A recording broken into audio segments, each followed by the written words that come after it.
Welcome back, detectives. Let's dive into another horrible case. The case of Autumn Taggart.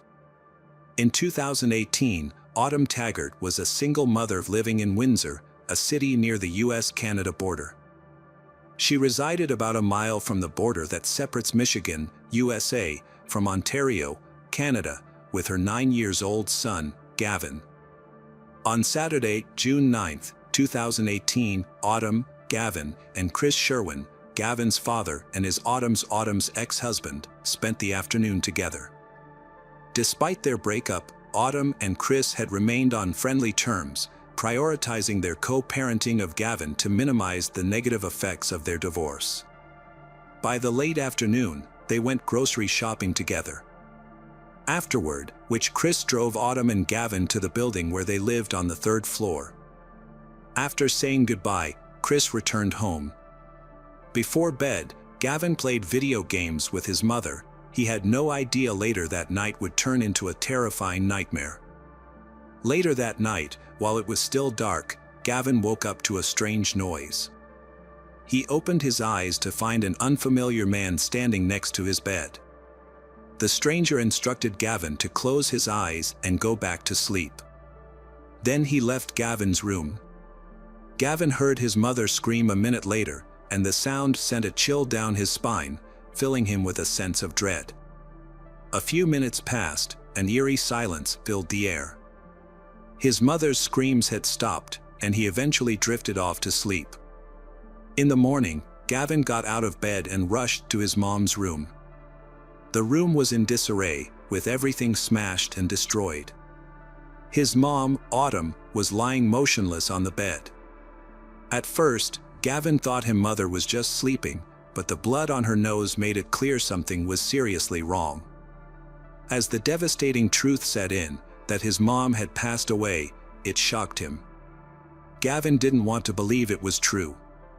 Desperate to escape the pain, Gavin spent the morning playing video games and watching YouTube, trying to distract himself from the truth. However, as the day wore on, the emotions became too much to bear. In the afternoon, Gavin broke down in tears and knew he had to tell someone what had happened. Gathering his courage, Gavin went back to his mom's room, grabbed her phone, and texted his dad, Chris, on Messenger. With shaking hands, he typed out a message, telling his dad that Autumn wouldn't wake up. As soon as Chris received the message, he and his girlfriend rushed to Gavin's house. After parking, Chris exited his car and saw his son standing behind a sliding glass door on the 3rd floor of the building. Since Chris didn't have an electronic key to enter, Gavin came downstairs to let him in. Chris then asked his son to stay with his girlfriend while he checked on Autumn, who was not waking up. Upon entering the apartment and bedroom, Chris found Autumn pale and bruised, with a bloody nose. He immediately called 911, and the police and ambulance responded to the scene. However, the paramedics declared Autumn dead due to the severity of her injuries and evidence of a struggle in the bedroom, ruling out the possibility of an accident.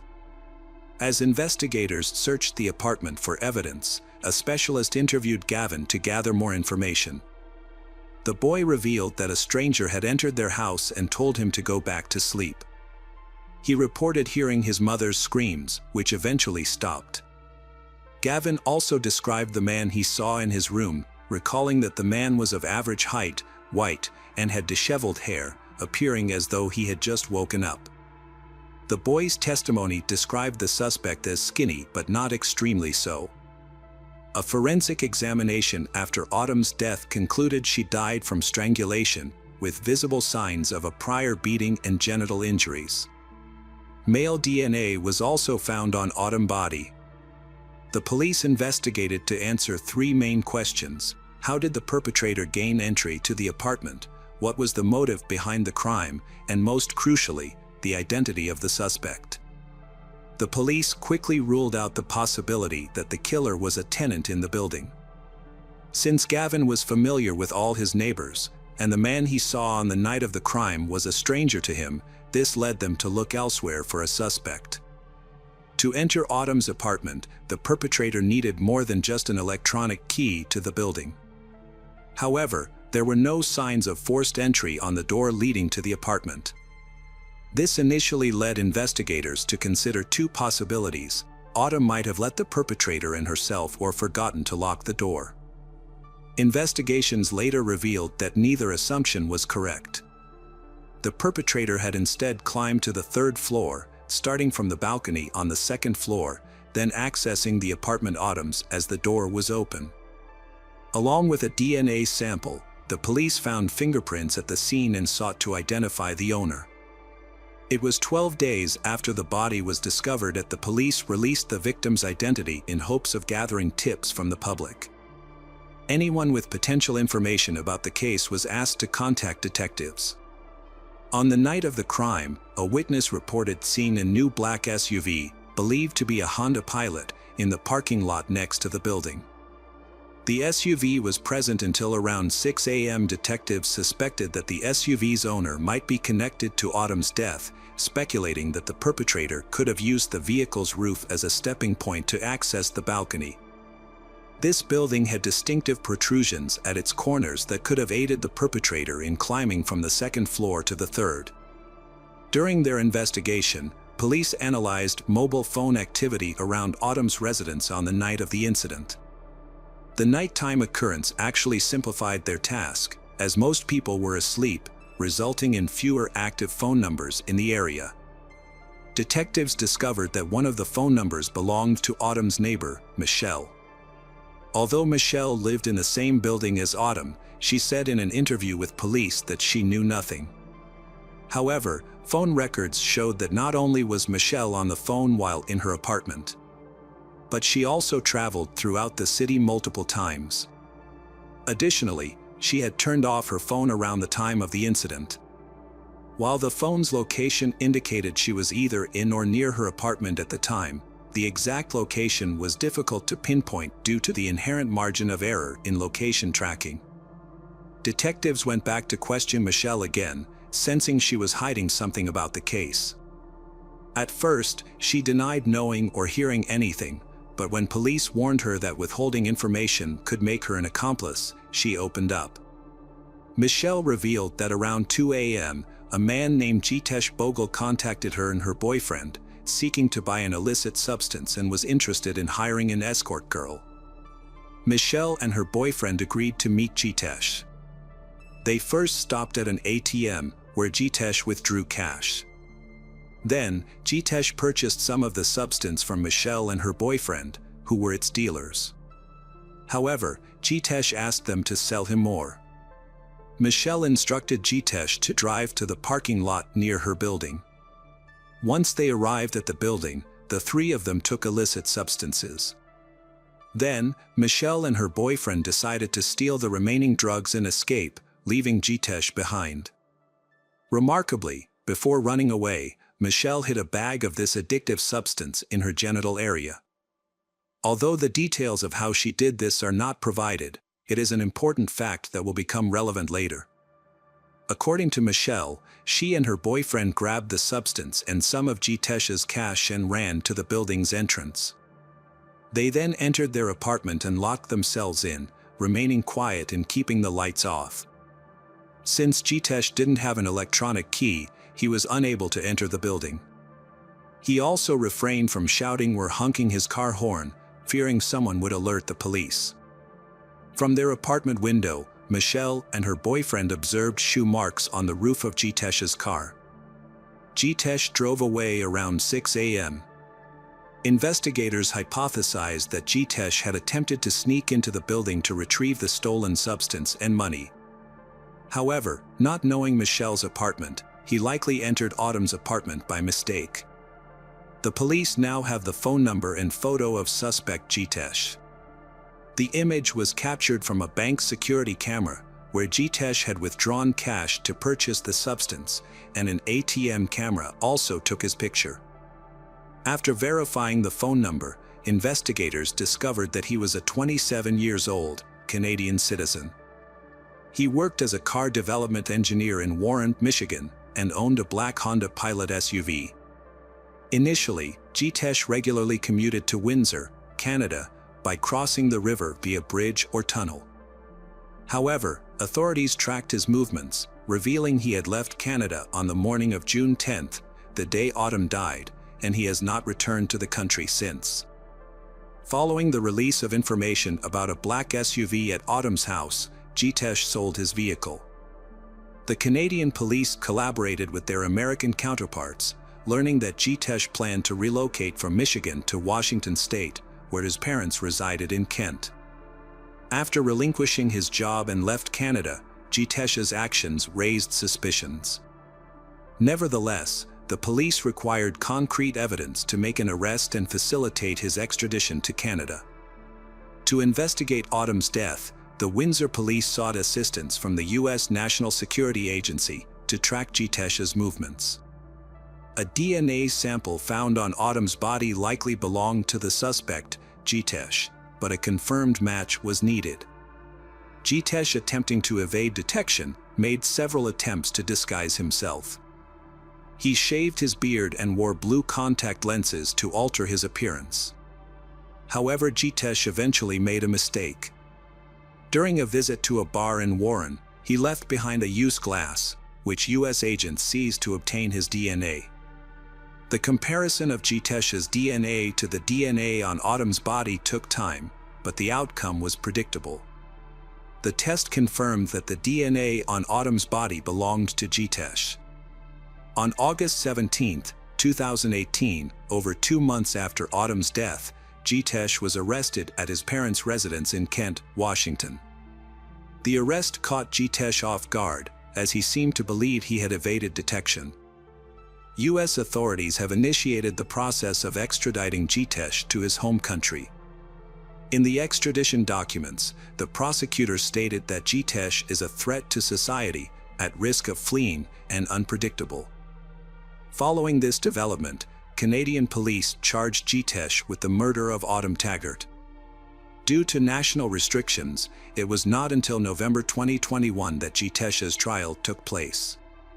The trial was held across 3 separate courtrooms. In the main courtroom were the judge, the prosecutor, the jury, Jitesh, and Jitesh's defense team, all present for the proceedings. 2 additional courtrooms were equipped with large screens to broadcast the trial to Autumn's family members and other attendees. During the trial, Jitesh pleaded not guilty to the first-degree murder charge. He claimed that Autumn's death was accidental. According to Jitesh, on the night in question, Michelle and her boyfriend stole money and an illicit substance from him. The incident upset Jitesh, prompting him to exit his vehicle and pursue Michelle. However, due to his intoxication from consuming a substantial amount of alcohol and substances, Jitesh's memory of that night's incident is very limited. He recalled entering Autumn's apartment after climbing onto the balcony. However, he claimed he mistook her for Michelle, someone he believed had previously robbed him, on he finding Autumn asleep in her bed. Autumn woke up and screamed, but Jitesh immediately ordered her to be quiet. However, she continued to scream, and in an attempt to silence her, he covered her mouth with his hand. Unfortunately, this action caused Autumn to suffocate. Jitesh later claimed that he did not realize he had caused Autumn death until her screaming stopped. He attempted to revive her with CPR, but it was unsuccessful. Additionally, Jitesh did not recall how Autumn sustained genital injuries or how he left her apartment. His lawyers argued that the crime was not premeditated, citing Jitesh's extreme intoxication and inability to control his actions as the reason. According to them, his actions, including covering Autumn's mouth to silence her, were not a deliberate to take her life. According to defense attorney Peter Thorning, Jitesh was too drunk to fully understand the consequences of his actions. Peter emphasized that Jitesh's behavior could be attributed to his intoxication, and that the tragic outcome was unintentional, stating, "Sometimes terrible things happen without us intending the result, and that is what happened in this case." The lawyers pointed out a crucial aspect of the case. There was no evidence that Jitesh had engaged in intercourse with Autumn. This detail is significant, as it could impact Jitesh's sentence. Although Jitesh's DNA was found on Autumn's body, it was not seminal fluid. The lawyers argued that the appearance Jitesh's DNA could be the result of cross-contamination, where DNA is transferred from one surface to another. This could have occurred through the gloves of a forensic expert, for example. Jitesh's lawyers attempted to prove that John Lort, who worked in the forensic unit during the investigation, mishandled evidence and accidentally transferred their Jitesh's DNA to Autumn's body. John Lort's responsibilities included photographing the crime scene and collecting evidence that came into direct contact with Autumn. The defense lawyer, Peter Thorning, suggested that John Lort may have caused cross-contamination by rotating the body on the bed sheet, which was seized as evidence. This action could have resulted in the transfer of DNA or fluids between the body and the sheet. During cross-examination, John Lort testified. Peter Thorning asked John Lort if he had received proper training to work as a forensic identification expert. John Lort replied that he had taken precautions to prevent cross-contamination by changing gloves between handling each piece of evidence and using his camera to take photographs. John Lort searched Autumn's room for fluids such as urine, saliva, and semen. The reason for this search is that the likelihood of a sexual assault is higher when the victim is female. During the trial, John Lort testified that he found no indication of a sexual assault based on his search for fluids. John Lort stated in court that his investigation did not reveal any signs of a sexual assault on or around Autumn's body. He also did not find any evidence of a struggle. According to John Lort, a typical struggle usually leaves behind signs such as forced entry, tampered locks, or blood spatter, but none of these indicators were found at the crime scene. In contrast, the prosecutor offered a different perspective. Referencing a past instance where Michelle hid a substance in her genital area, the prosecutor suggested that the defendant knew about this and searched Autumn's body in the same area. He claimed that even though Jitesh used his hand, the act was still a form of assault. The prosecutor expressed strong disapproval of Jitesh's actions. During questioning by the prosecutor, Jitesh was asked why he did not immediately call 911 when Autumn stopped breathing. Jitesh responded, he disagreed, although the context of this response is unclear. Jitesh expressed his fear that the police would not believe him if he reported what happened. During his testimony, Jitesh admitted that he had limited recollection of the incident that transpired in Autumn's room. However, he specifically remembered performing CPR on Autumn after she stopped screaming, which involved administering 15 chest compressions and 3 rescue breaths. The prosecutor questioned Jitesh's claim that the strangulation of Autumn was accidental. The prosecutor argued that if the defendant's intention was simply to silence Autumn, he could have achieved this by covering her mouth, rather than also closing her nose. This deliberate action, the prosecutor suggested, indicates that the defendant understood the consequences of his actions. Autumn's son, Gavin, also provided testimony during the trial. Gavin's testimony was given in a separate room from the main courtroom, accompanied by a support worker. Gavin said someone came into his room and spoke to him, but he doesn't remember what they said. The person stood close to him, but they didn't touch him. After they left, Gavin heard his mother screaming in the distance. This part of the experience felt like a dream, but eventually it stopped and he fell asleep again. And he woke up in the morning. The next morning, Gavin went to his mother's room and found it in disarray. Everything was knocked over, broken, or destroyed. At first, he thought his mother was just sleeping, but then Gavin noticed blood on her nose and realized that she was actually dead. He was in shock and couldn't process what he was seeing. Despite feeling overwhelmed, Gavin tried to cope with the situation by carrying on with his day as usual. Gavin recalls spending part of that day playing games and watching YouTube videos.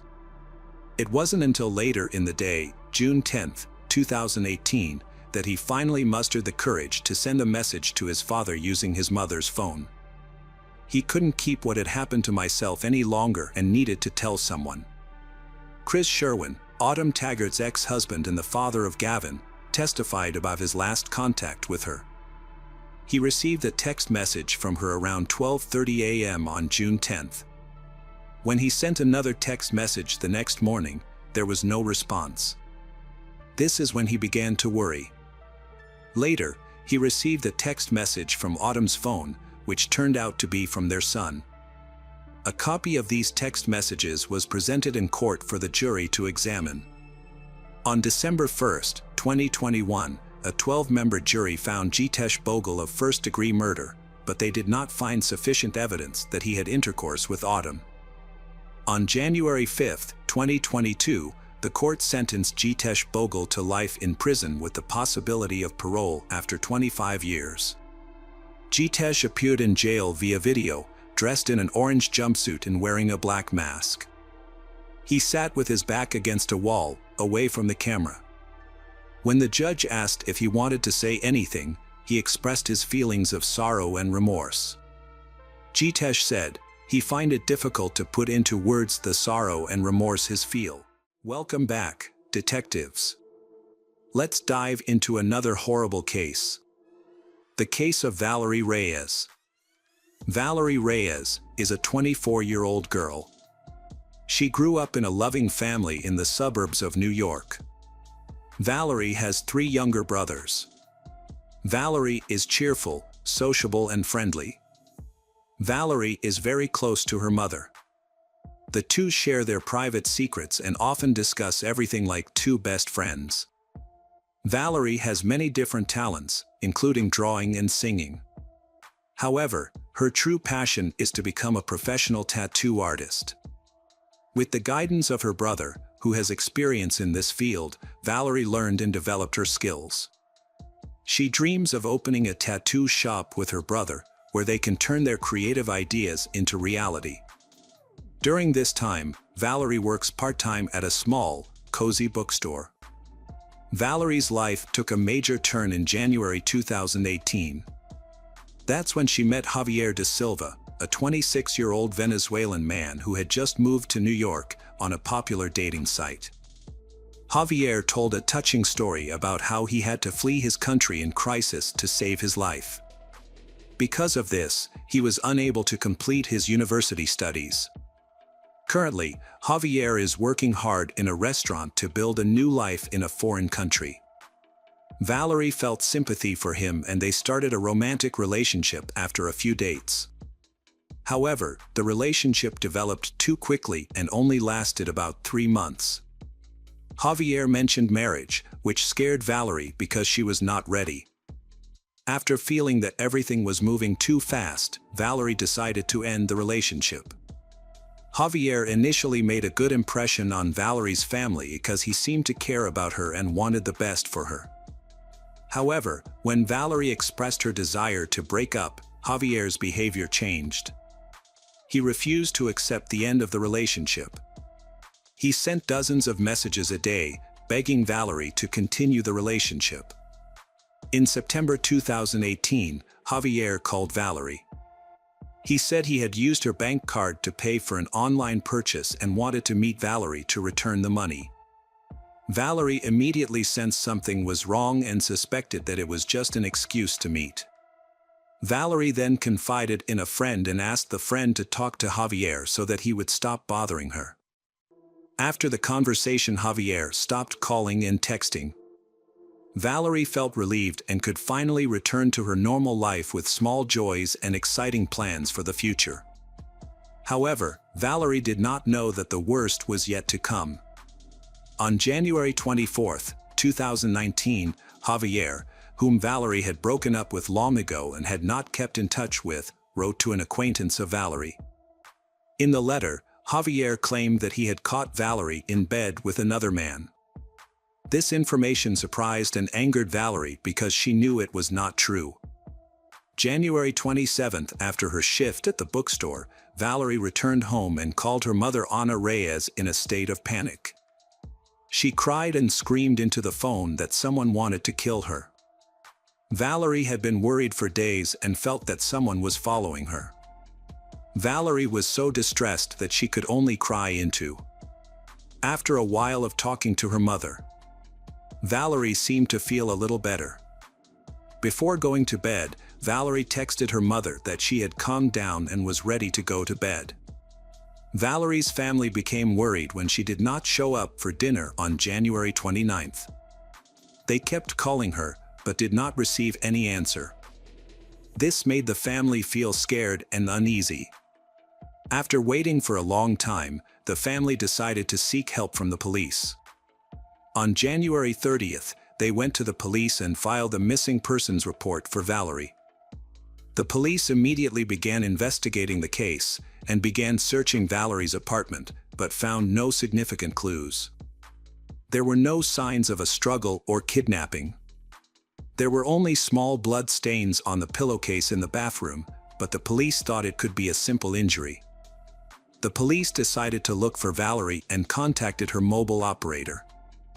They discovered that Valerie's phone had been switched to airplane mode on the night of January 28th at around 3 a.m.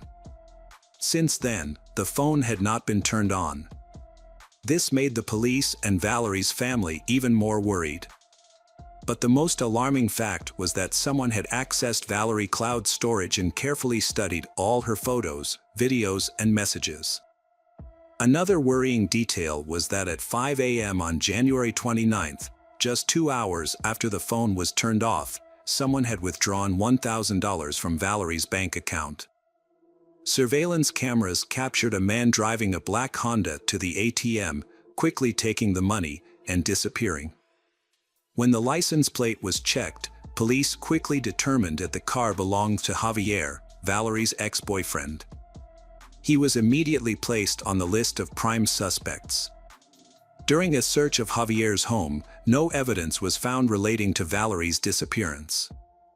However, surveillance camera footage showed that on the evening of January 28th, Javier left the house in a black Honda and went to Valerie's residence. Police checked Valerie's phone and found that there had been no calls or messages from Javier in recent months. This indicated that Valerie had not invited Javier to visit or meet. After Valerie went missing, Javier turned off his phone, so his movements could not be tracked. However, at 6 a.m., his cell phone briefly became active near Harrison, Connecticut. At 7:30 a.m., the phone was found in Greenwich. Javier returned home to Queens at 9:43 a.m., as confirmed by nearby cameras. Police later found that Javier had posted an old photo of them on Instagram the night before Valerie went missing. His posting of this photo could have been to let people know that they were still together, or it could have been some kind of secret sign. While the police were investigating Valerie's disappearance, Valerie's family and friends continued to search for her. They posted flyers with Valerie's picture and checked all of Valerie's usual haunts. A week passed in anxiety, with sleepless nights and exhausting searches. But still no results. On February 5th, highway workers saw a red suitcase on the side of the road. When they opened the suitcase, they saw a horrifying scene. Inside the suitcase was the body of a young woman. Her hands and feet were tied tightly with rope, her mouth was sealed with a thick layer of tape. Her thin shirt was torn, her jeans were torn and dirty. The girl was not wearing shoes. People noticed a terrible wound on her head. They immediately called the police to report the incident. The police arrived at the scene. Through tests, they quickly identified the victim as Valerie Reyes. Valerie's parents received news about their daughter. During the autopsy, the gruesome details of the murder were revealed. Before her death, Valerie had been severely beaten in the head with a blunt object, and then, while still alive, she had been stuffed into a suitcase and left to die.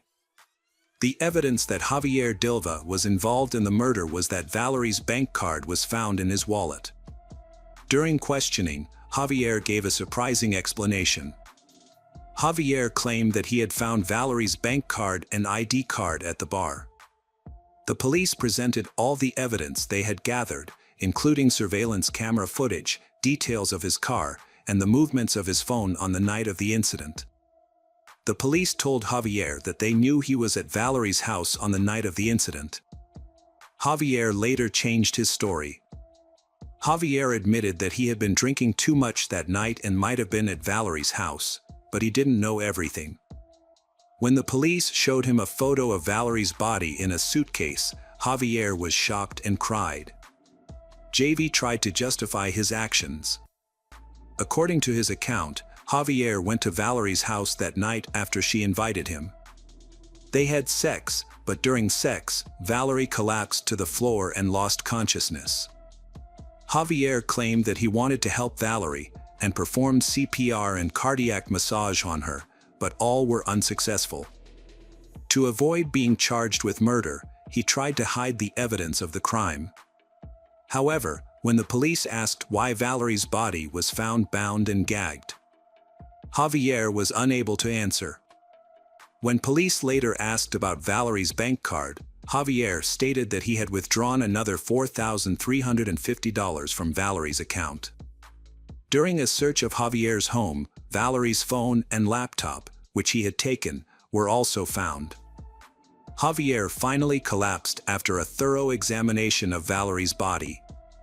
There were signs of struggle and violence on her body. Under Valerie's fingernails, Javier's skin and blood were found. Javier's DNA was everywhere on the suitcase, in the car interior, on Valerie's belongings.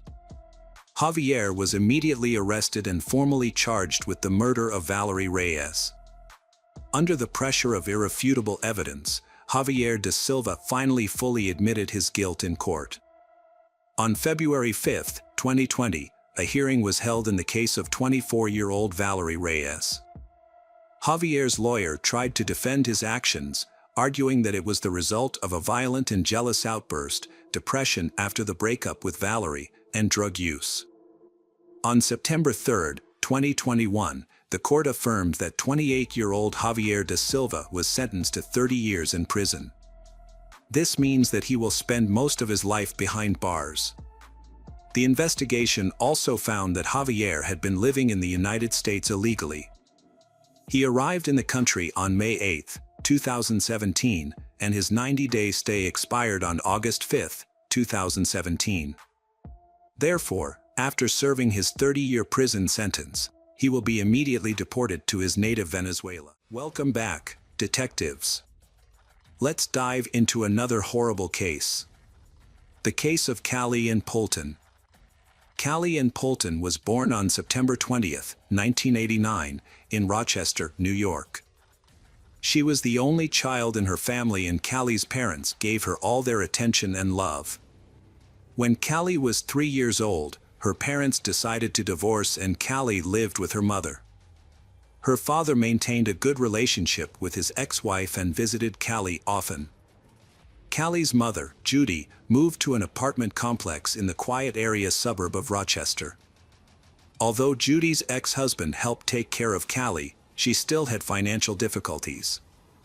When Callie was 4 years old, Judy found a part-time job to save money for a trip to Disney World with Callie the following summer. Judy's job was to deliver magazines to customers in her neighborhood. On the evening of May 23, 1994, Judy was getting ready for her job. Judy was sitting at home, putting flyers in the magazine before going out to socialize. At that time, Callie asked permission to go for a walk because she wanted to ride her tricycle on a beautiful evening.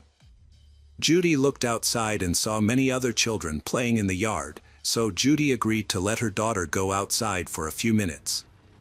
However, when Judy finished getting ready and went outside to call Callie home, she could not find Callie there.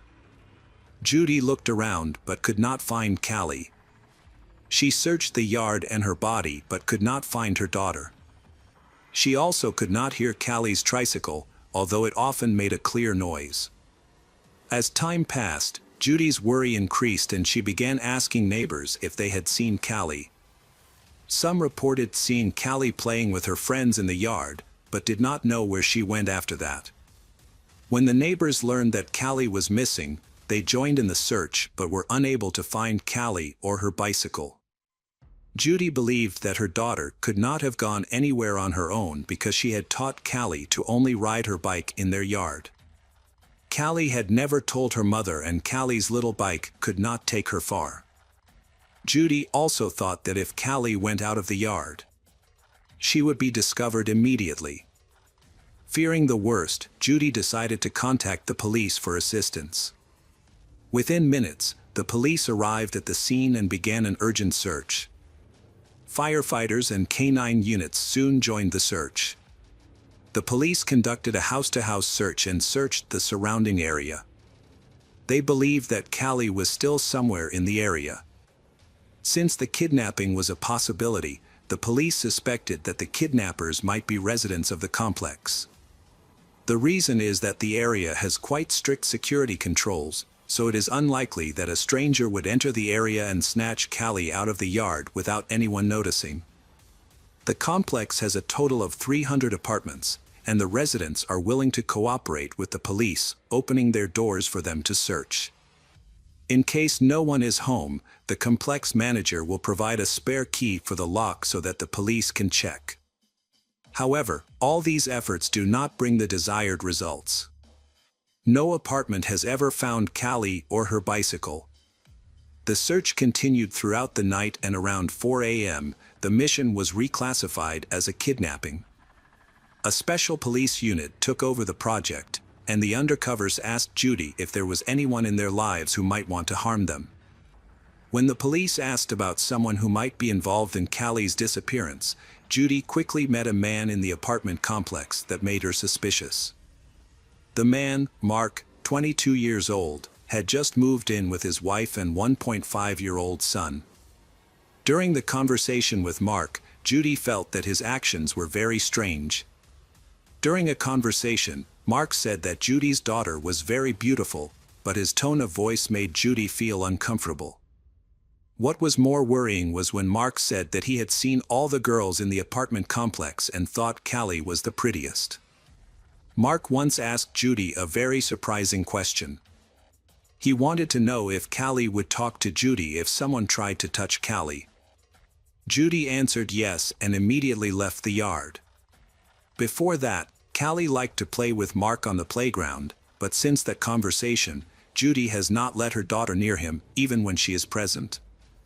During the conversation with the secrets, Judy recalled another detail. After she went out to look for Callie, she saw Mark walking out to the playground with his son. She asked him if he had seen Callie, and Mark said no. Judy also noticed something strange, that Mark's sneakers were missing their shoelaces, but she did not pay much attention to it at the time. The police decided to mark the matter and took him to the headquarters to determine some issues. Mark denied any involvement in Callie's disappearance and agreed to take a lie detector test. The test results showed that Mark answered truthfully, so he was released. In addition, Judy accidentally provided an alibi for Mark when she saw him playing with her son on the playground at the exact time she was looking for Callie. The police went to Mark's apartment early in the investigation but did not find Callie or Callie's bike. After eliminating Mark as a suspect, the undercover police continued their investigation. They began to investigate Judy to see if she was involved in Callie's disappearance. Judy understood that this was part of the investigation process and answered all of their questions honestly. Callie's disappearance attracted public attention when information about the incident was broadcast on local newspapers and posted on billboards all over the city. The alert received many calls with information, but after a thorough investigation, all of them turned up nothing. However, Judy did not give up and continued to search for Callie. Judy devoted all her time and energy to finding Callie. She contacted the media and did everything she could to find Callie. Some compassionate people have also come forward to help her, not only helping to distribute flyers but also raising a $100,000 reward for any useful information about Callie's disappearance. Judy was invited to appear on the Oprah Winfrey Show.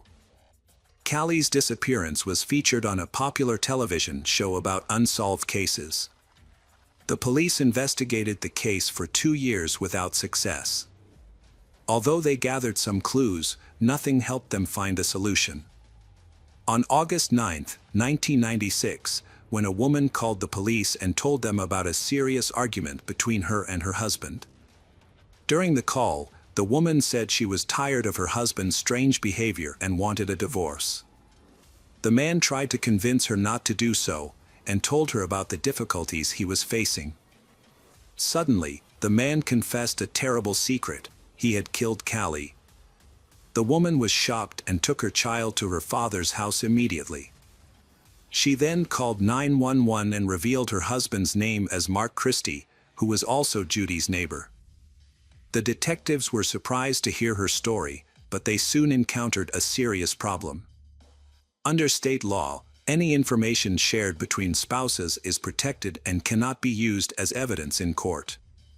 This means that even if Mark tells the truth, the police cannot arrest or question him.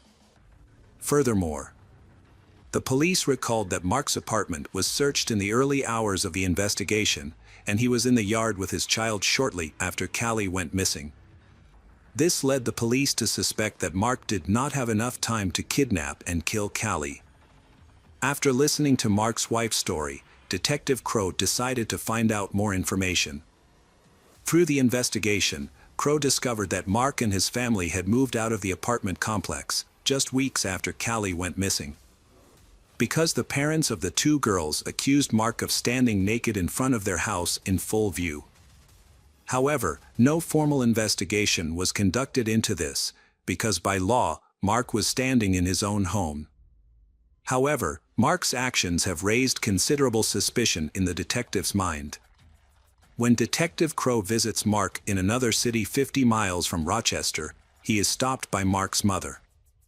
She refuses to allow the detective to see Mark and demands the presence of a lawyer. Mark's mother states that her son will not answer any questions without his lawyer present. Mark seems to know about his wife's report to the police, and Detective Crow realizes that there is little he can do in this situation. Mark's confession to his wife cannot be used as evidence in court. However, Detective Crow is not giving up yet. While talking to Mark's mother, he convinces Mark to agree to answer some questions about Callie's case.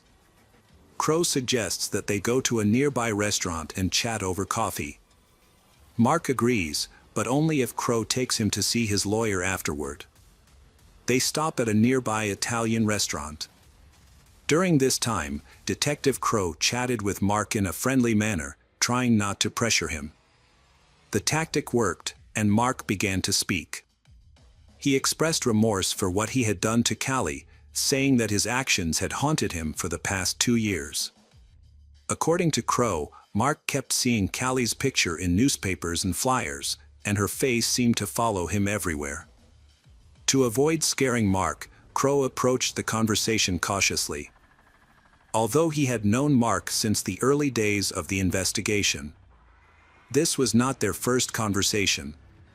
Crow told Mark that he had fooled the entire police team. Mark responded that he did not want to boast, but the way he had disposed of the bike was very clever. Mark asked Crow if he wanted to know the details, but he warned that he would only talk about the bike and not reveal any more information. Crow tried to keep his tone light and friendly to avoid scaring Mark and gather as much information as possible. Mark wanted Crow to know that Callie's tricycle had been stored in his apartment for 3 days since Callie had gone missing. Mark knew that the police would search all apartments without a warrant because it was protocol when a child was in danger. Mark quickly decided to disassemble the bike into small parts and hide them in hard-to-find places in the apartment. Mark carefully hid some of the parts in his clothes and put them in the closet, while the other parts were put in small bags and hidden in his car. Mark then slowly disposed of these bags, storing them in places far from the apartment. During this time, the police were stationed at the exit of the apartment complex, checking each bike. Since they were only looking for Callie, these small bags did not attract their attention. Detective Crow sees an opportunity to get a full confession from Mark. So he begins to tell Mark that Callie's death may not have been his fault, but a tragic accident. Mark asks what sentence he could face, and Crow suggests that it could be around 25 years. Mark argues that it would be unfair for him to spend half his life behind bars, away from his wife and son. He also says that he has been living with his own personal grief for the past 2 years, and that should be taken into account when making a decision. Although these words may seem like an excuse, Crow continues his tactics. He advises Mark to ease his grief and tell what really happened. Mark says that he is willing to confess everything, but only after talking to a lawyer. Crow understands that the lawyer will not allow Mark to confess to the crime without evidence against him. So Crow told Mark that if he did not tell the truth, Callie's parents would never know what happened to Callie, or whether Callie suffered before she died. Mark replied, "Callie did not suffer." Crow felt that Mark was ready to confess, so he advised Mark to do the right thing for himself, his family, and God. Upon hearing this, Mark looked at Crow and finally admitted his crime. He reiterated that Callie did not suffer and confessed that he had strangled Callie. Mark added to his story that he had not done anything bad to Callie. However, Mark said that that evening, Callie came to his apartment and wanted to play with her 1.5-year-old son. Since he knew that Callie's mother would not agree to her coming to his house, Mark decided to keep quiet about it. When Callie entered the apartment, Callie went upstairs and went into the room to play with Mark's child. After about 10 minutes, Mark heard Callie's mother calling her name in the yard and became worried. Mark feared that Callie's mother would be angry that he had allowed her into the house without permission. Mark decided to go up to the and strangle Callie with his bare hands. Detective Crow questioned the accuracy of this story. It seemed that Mark had intended to lure Callie into his apartment by taking advantage of his wife's absence, and the excuse of playing with his son may have been just an excuse. There, Mark may have approached Callie, and when he heard Judy calling Callie's name, he feared that Callie would reveal what had just happened. In addition, Crow also recalled the detail that Judy had seen him wearing sneakers without laces, which he could have used as a deadly instrument. This means that the crime was not spontaneous, but planned by Mark. Mark tried to minimize the severity of his crime by changing some details in the story.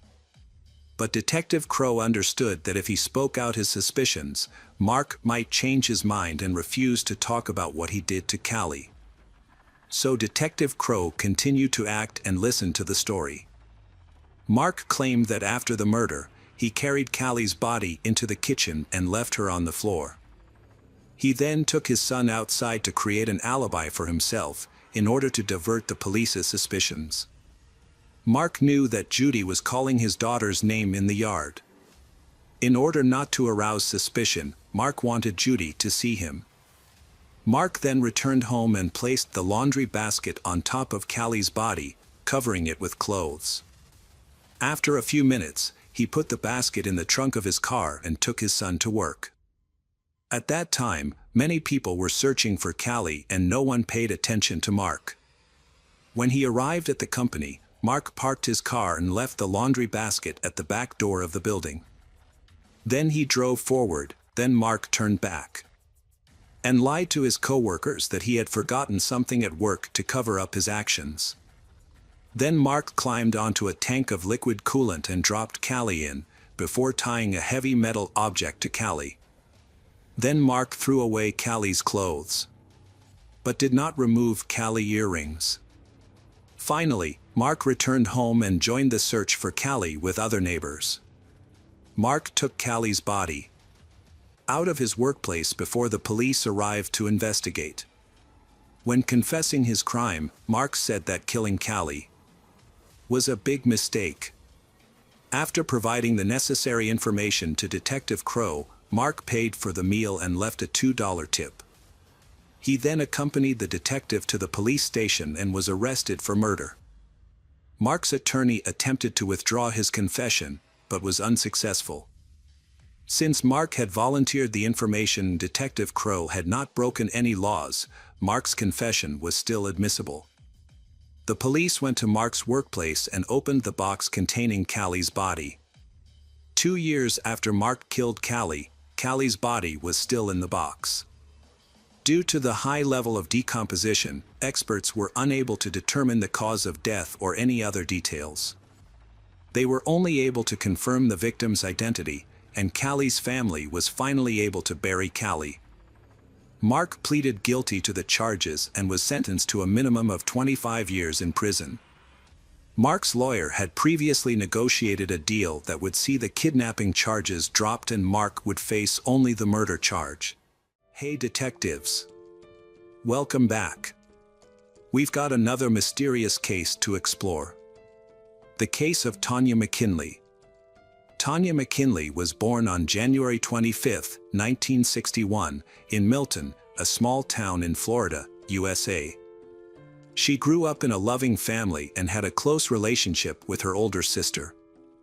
As children, they often played outside, skateboarded, and went bowling.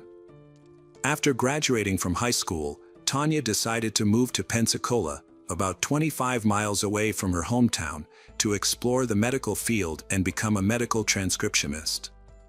To become a medical transcriptionist, Tanya did not need a medical degree but only had to take special courses. She moved in with her cousin, Vanita, to save on rent. In Pensacola, Tanya met a boy named Tim, and they began dating. They later moved in together, and in 1983, their son Timothy was born. However, Tanya's relationship with Tim was not perfect. They argued frequently, and about a year after Timothy was born, they decided to separate. At the end of 1984, Tanya temporarily moved in with her cousin, Vanita, who was now married and had 2 children. Tanya planned to find her own place and move out as soon as she could. One day, Tanya, her sister, and Vanita's husband decided to go to a local bar to celebrate New Year's Eve. Vanita and Tanya dropped their children off at daycare and decided to enjoy the night. At the bar, they had a night full of laughter and music. As the clock struck midnight, they welcomed the new year, 1985. Vanita and her husband were about to go home, but the daycare they had left their children at closed at 1 a.m., so they needed to pick them up in an hour. However, Tanya wanted to stay at the bar a little longer because, for the past 2 years, she had been focused on work and taking care of her children. Tanya asked Vanita if she could pick up her son from daycare, and Vanita agreed since they lived together and needed to pick up her son anyway. Before Vanita and her husband left the bar, Vanita asked Tanya how she would get home since they had gone to the bar together by car. Tanya told Vanita not to worry and assured her that she would find a way home since she had many acquaintances at the bar. On the morning of January 1st, Vanita woke up and was surprised to find that Tanya had not returned. Normally, Tanya would have been home by then, so this delay was unusual. At first, Vanita was not too worried, thinking that Tanya might have stayed at a friend's house. However, things quickly changed when Vanita's mother-in-law knocked on their door with a shocking announcement. Tanya had been found dead in the early hours of the morning, around 3 a.m. A Pensacola resident had taken her dog to the vet for an urgent medical issue. While the woman was out, her daughter saw a strange object on the road. She thought it was a mannequin, but when she told her mother, the woman decided to take a closer look. She was horrified to realize it was actually a human body.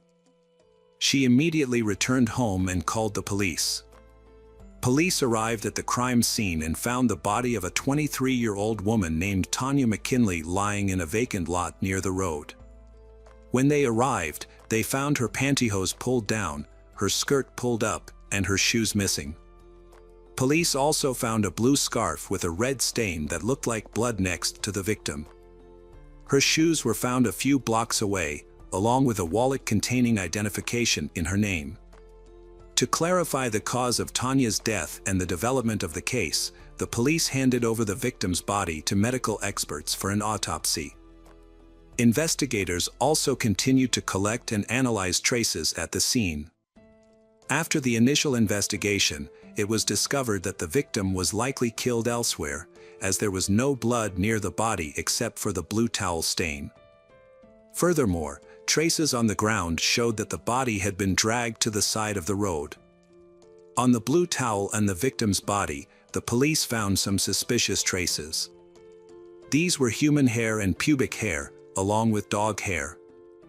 They suspected that these hair and pubic hair samples might belong to the killer and that this person might have kept dogs. After the autopsy, medical experts determined that Tanya suffered a head injury from being hit with a heavy object. However, the main cause of her death was strangulation. Furthermore, experts also confirmed that the victim had been sexually assaulted. Experts collected a semen sample from the victim's body, but at the time, DNA analysis was not widely used in forensic science. Therefore, they could only determine that the suspect had type B blood. Since these clues did not help the detectives find the killer, they began to develop a list of suspects. The first suspect they focused on was Tim, the victim's ex-boyfriend. Through talking to Tanya's relatives and friends, the police discovered problems in the relationship between Tanya and Tim, as well as constant arguments both before and after the birth of their son. When Tanya decided to break up, Tim objected and continued to try to convince her to come back. Tim kept calling Tanya, visiting her, and acting as if he could not accept the breakup. The police suspected that Tim may have followed Tanya to the bar on New Year's Eve, leading to a confrontation that ended in murder. They questioned Tim, but he denied any involvement. Tim also agreed to provide a hair sample for comparison. Although experts were unable to extract DNA from the hair, they were able to compare the hairs under a microscope. The results showed that Tim's hair was significantly different from the hair found on the victim's body and the towel. As a result, the police temporarily eliminated Tim as a suspect.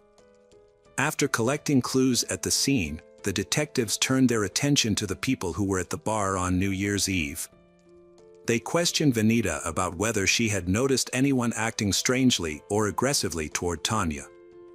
However, Vanita said the evening had gone smoothly and without incident. Investigators also learned that Tanya had briefly dated a man named Kurt, who worked as a bartender at the same bar. So they interviewed Kurt, who denied any involvement in the murder. Kurt claimed that after finishing his shift, he attended a New Year's Eve party with friends. However, after questioning Kurt's friends, investigators discovered something interesting. Kurt's friends confirmed that he was at the party, but not immediately after finishing his shift at the bar.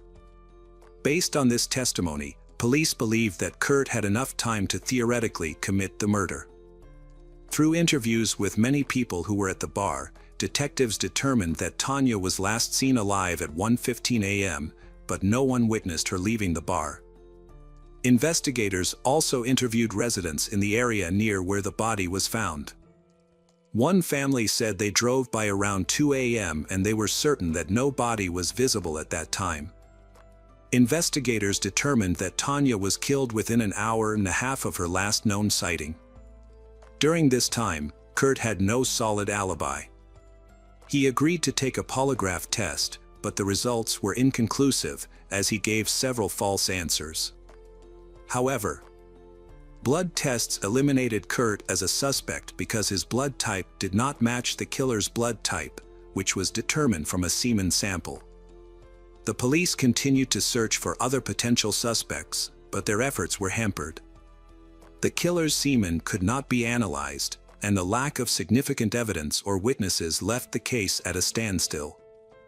However, investigators were almost certain that the killer must have lived in the area near where the body was found.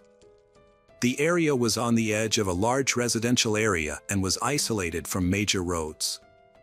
Police suspected that a stranger would not have come there with the body without knowing anything about the area. To this day, the case remains unsolved. Sadly, Timothy lost his mother when he was 18 months old and was taken care of by his father and Tanya's family. They decided to keep the death of Timothy's mother a secret. As he grew older, relatives told him that his mother had died in a car accident. This truth was kept secret until Timothy turned 14. At Christmas, he was curious about the gift his father had prepared. While rummaging through the house, Timothy stumbled upon a letter written by his father, addressed to famous TV host Montel Williams. Tim mentioned Tanya's murder in the letter, hoping that public attention would help expedite the investigation. Through the letter, Timothy discovered the true fate of his mother because it contained specific details about the case. In 2000, the police department reopened Tanya's case, hoping that advances in DNA analysis would help identify the killer. To investigate, they sent all available evidence to a lab for analysis. After testing, experts concluded that the blood on the blue towel found near the body belonged to an unknown man, not Tanya. They took a sample of the man's DNA and uploaded it to the FBI database, but found no match. The case went cold again and wasn't reopened until 2015, exactly 30 years after the murder. Detectives had to try a different approach when the killer's DNA had not yet appeared in the FBI database. With modern technology, they could search not only for exact matches but also for partial matches. They believed the database might contain information about the killer's relatives, which could lead them closer to solving the case. After searching, they focused on one specific person in the FBI database. His DNA had some similarities to the DNA sample of Tanya's killer, although the similarity was not strong. The police investigated his family extensively and even contacted his relatives. They agreed to assist and provide their DNA samples for comparison. After analyzing the samples, experts discovered that the family had no connection to the suspect, leaving detectives without any significant new clues. In 2018, journalist Tony Adam took an interest in the case. Although he was not a criminal expert, his personal interest in the subject drew him to Tanya's unsolved murder. He wanted to help and contacted the investigators working on the case. The detectives initially viewed his willingness to help with some skepticism. Although an experienced journalist, Tony had no background in criminal investigations. However, as the case dragged on without any progress, the police accepted his help.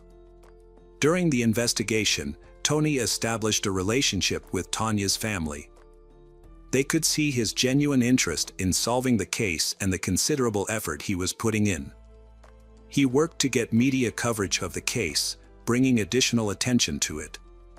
This also contributed a new perspective to an investigation that had lasted for more than 3 decades. Detectives decided to renew their efforts to find the suspect's relatives. This time, they partnered with Parabon, a company specializing in genetic genealogy. In the previous effort, investigators had only searched for killers' relatives through the FBI's database. However, Parabon expanded the search to include public genetic databases, where anyone can upload their DNA samples. Experts worked diligently to find the killer's relatives, carefully examining family trees to identify someone matching the suspect's characteristics. They were looking for a man who was of age at the time of the crime in 1985 and lived in the area. The process took nearly a year. But in February 2020, experts finally identified a man who could be a suspect, Daniel Wells, 57, who lived in the same city where the murder occurred. As detectives learned more about Daniel, they discovered he had previous run-ins with the law, having been arrested for assault and for indecent exposure in the late 1980s. As of 2020, Daniel continued to live and work in Pensacola with his family. However, to establish a connection between him and the case, investigators needed to collect a DNA sample from Daniel due to a lack of concrete evidence. The police had been monitoring Daniel closely, concerned that he might flee once he learned he was a suspect. The opportunity presented itself when Daniel discarded a cigarette butt near his workplace. Investigators collected it and quickly sent it to the lab. There, experts isolated DNA from the saliva on the butt and compared it to the DNA sample from the crime scene. The results showed that the two samples were a perfect match.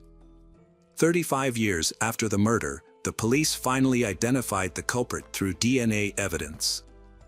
Daniel was arrested that same day. Despite the DNA test results, the investigators wanted to hear Daniel's confession. They planned to conduct the interrogation carefully, not revealing all the evidence at once. The investigators deliberately withheld information to encourage honesty during Daniel's interrogation. They gradually shifted the conversation to Tanya's murder and asked about Daniel's whereabouts on the night of the crime. At first, he denied ever knowing Tanya. The detectives then revealed that they had found his DNA at the crime scene. Although Daniel continued to deny everything, he appeared to become more nervous with each question. The detectives emphasized the importance of the DNA test results, making it impossible for him to avoid the questions. They told him that the only way to alleviate the situation was to confess. And it worked. Daniel began to tell his story. Initially, he tried to justify the presence of his DNA by suggesting that he might have had sex with Tanya that night. But the detectives didn't believe him and continued pressing for the truth. Daniel eventually confessed to killing Tanya on that New Year's Eve. Daniel's story raised serious questions. He admitted that he met Tanya at a bar and offered to take her home. They then went to Daniel's house, drank, and had consensual sex. However, an argument broke out, and Daniel couldn't remember what it was about. In a fit of rage, Daniel picked up a heavy wooden cutting board and hit Tanya over the head. When he realized she was dead, he panicked and took her body to another location to dispose of it. On the way back, he discarded her belongings and returned home. However, Daniel's story had many inconsistencies. When asked about the dog hairs on Tanya's clothes and towels, he explained that his roommate had a black Labrador. But this did not explain why Tanya would willingly have sex with him only to have a violent argument that led to her death. Furthermore, Daniel claimed that Tanya died from a blow to the head, but medical experts determined that the actual cause of death was strangulation. This made Daniel's story unreliable and suggested he was trying to minimize his responsibility. A more plausible scenario is that Daniel attacked Tanya, but she fought back. When this failed, Daniel struck Tanya's head, but then realized she was still alive, so he strangled her. Although Daniel's confession did not completely match the facts, detectives had enough evidence to arrest him. Daniel was arrested for murder and taken into custody. Investigators then contacted Tanya's family, including her son, to let them know that the killer had been caught. Timothy was emotional and thanked the police for finding his mother's killer. However, Daniel did not face trial or serve any prison time for his actions. Just 2 weeks after his arrest, Daniel's body was found in his cell. An autopsy revealed that he had committed suicide. Although Tanya's family was disappointed that the killer had committed suicide in prison, they finally received justice after 35 years. Hello again, true crime fans. We've got another mysterious case to explore. The case of Sarah Foxwell. Sarah Foxwell was born on May 18, 1998 in Salisbury, Maryland. Mary, Sarah's mother, had 3 children from a previous marriage. When Sarah's parents divorced, her mother had to take care of all the children by herself. Sarah always tried to keep the peace between her sisters when they argued and fought. Sarah always radiated positivity. Sarah's family decided to move in with her aunt and grandparents. As Christmas approached, Mary had to work extra shifts to buy presents for the children. Mary lived in a large farmhouse outside Salisbury. The children loved it because there was no space to play. On December 22nd, with only 3 days left until Christmas, the children were excited and playing all over the house. They ordered pizza for dinner, and around 9 p.m., everyone started getting ready for bed. Sarah shared a room with her 6-year-old sister Emma at the end of the hall near the back door. After a while of talking, they both fell asleep. The next morning, Robert Foxwell, Sarah's grandfather, woke up and went to wake the children. When he entered Sarah's room, he found only Emma sleeping. Robert thought that Sarah might have gotten up early, so he began searching the house. However, Robert could not find Sarah anywhere.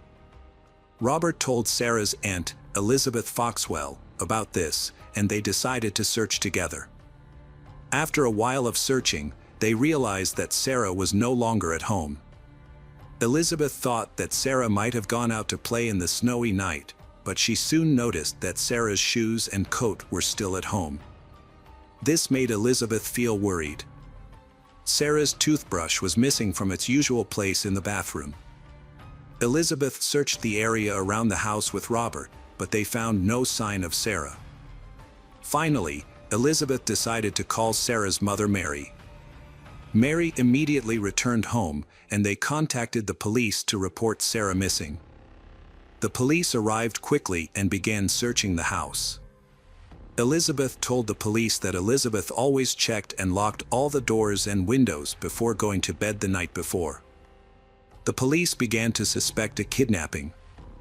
They thought the kidnapper might have taken Sarah's toothbrush before leaving the house. The police went to all the windows to check. When they approached the back door near Sarah's room and tried the handle, the door opened immediately. Elizabeth confirmed that the door had been locked the night before. Elizabeth remembered that they had left a spare key near the front door, but when she went there to check, the key was gone. This further reinforced the suspicion of a kidnapping. The kidnapper had learned about their family's life. Only then did he learn about the family's spare key. And the dog in the house did not bark or make any noise on the night of the incident, although the dog would normally be very wary of strangers. Fearing that Sarah had been kidnapped, the police immediately launched a large-scale search operation. News of Sarah's disappearance quickly spread throughout the community, and many local residents contacted the police to offer help. The police chief appealed to the community through the media, asking people to check their properties for any suspicious signs. To search for Sarah, the police mobilized dozens of officers from the local police department and received support from police from neighboring towns and other states. The common goal of everyone was to find Sarah alive. Since the criminal had taken her toothbrush, this could be considered keeping her alive, so the police mobilized all resources to participate in this search.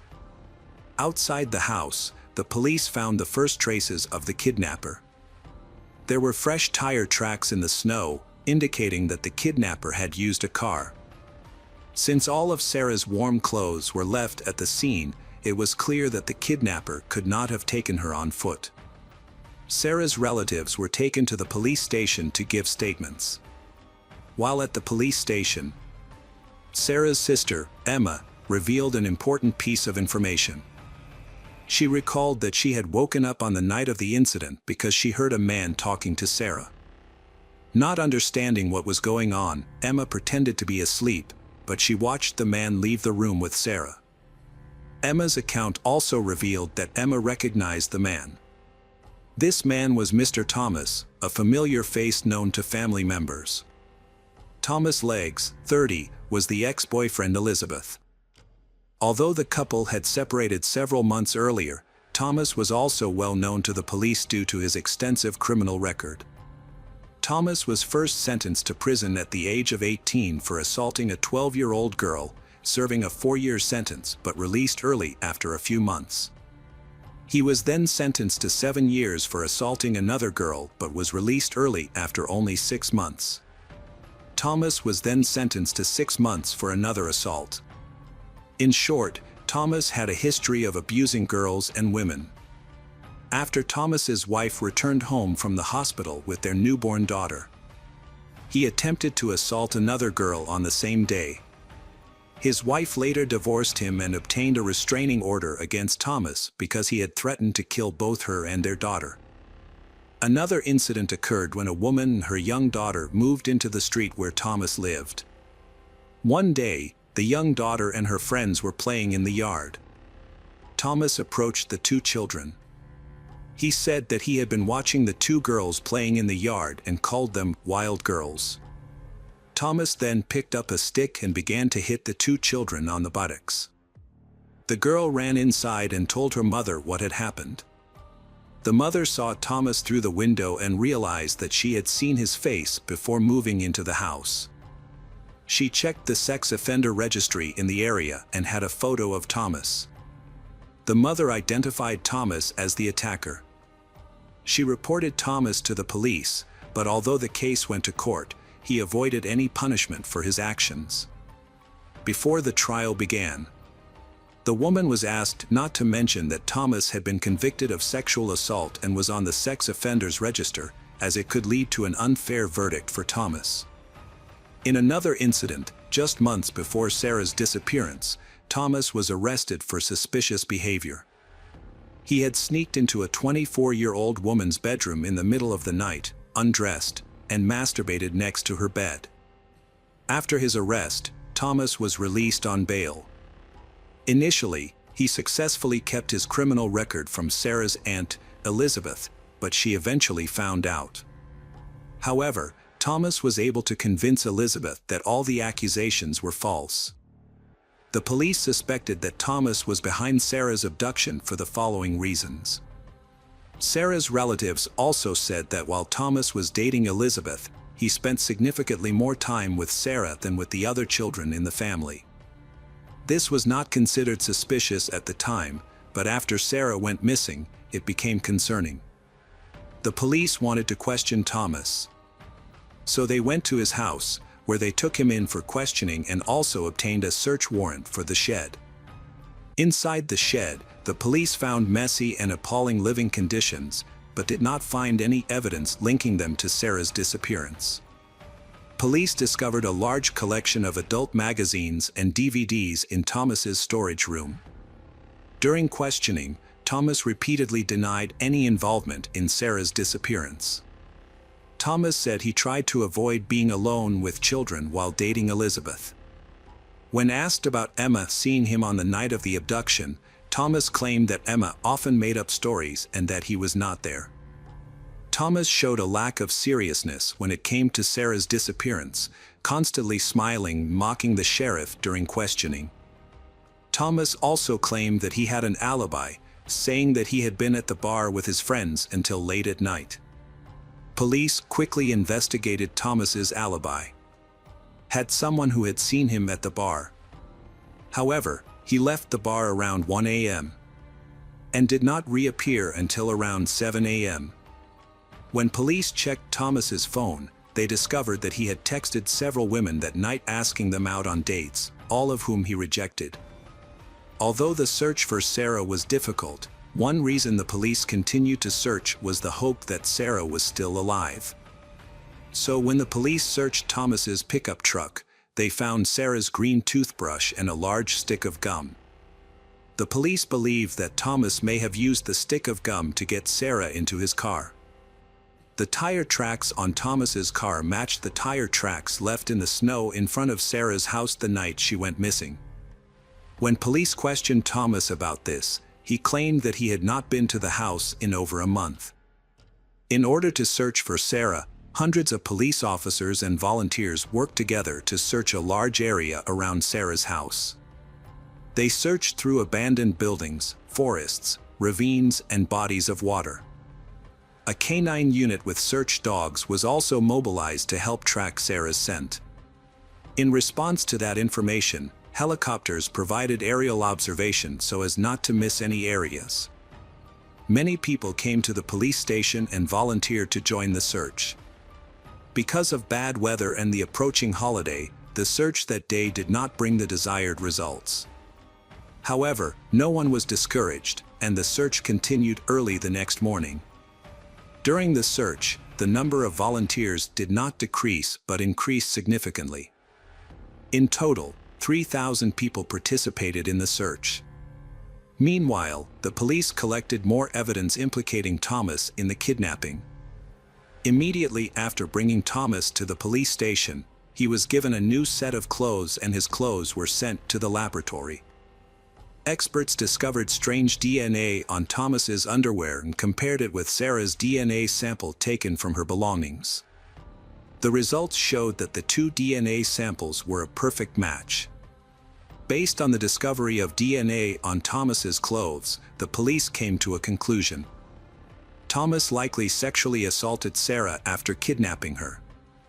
On the second day of the search, there were still no results, and on Christmas morning, thousands of people continued to search for Sarah. Even though it was a holiday, no one gave up.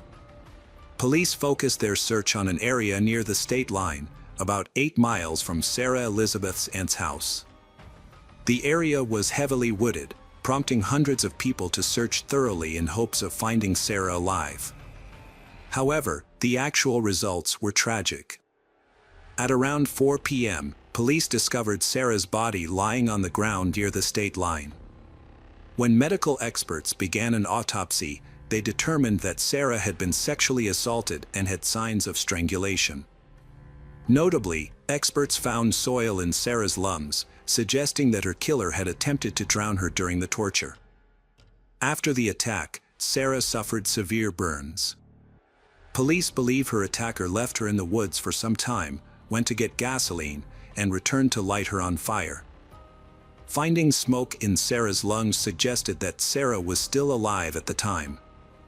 The brutality of the case shocked the police, Sarah's family, and those involved in the search for her.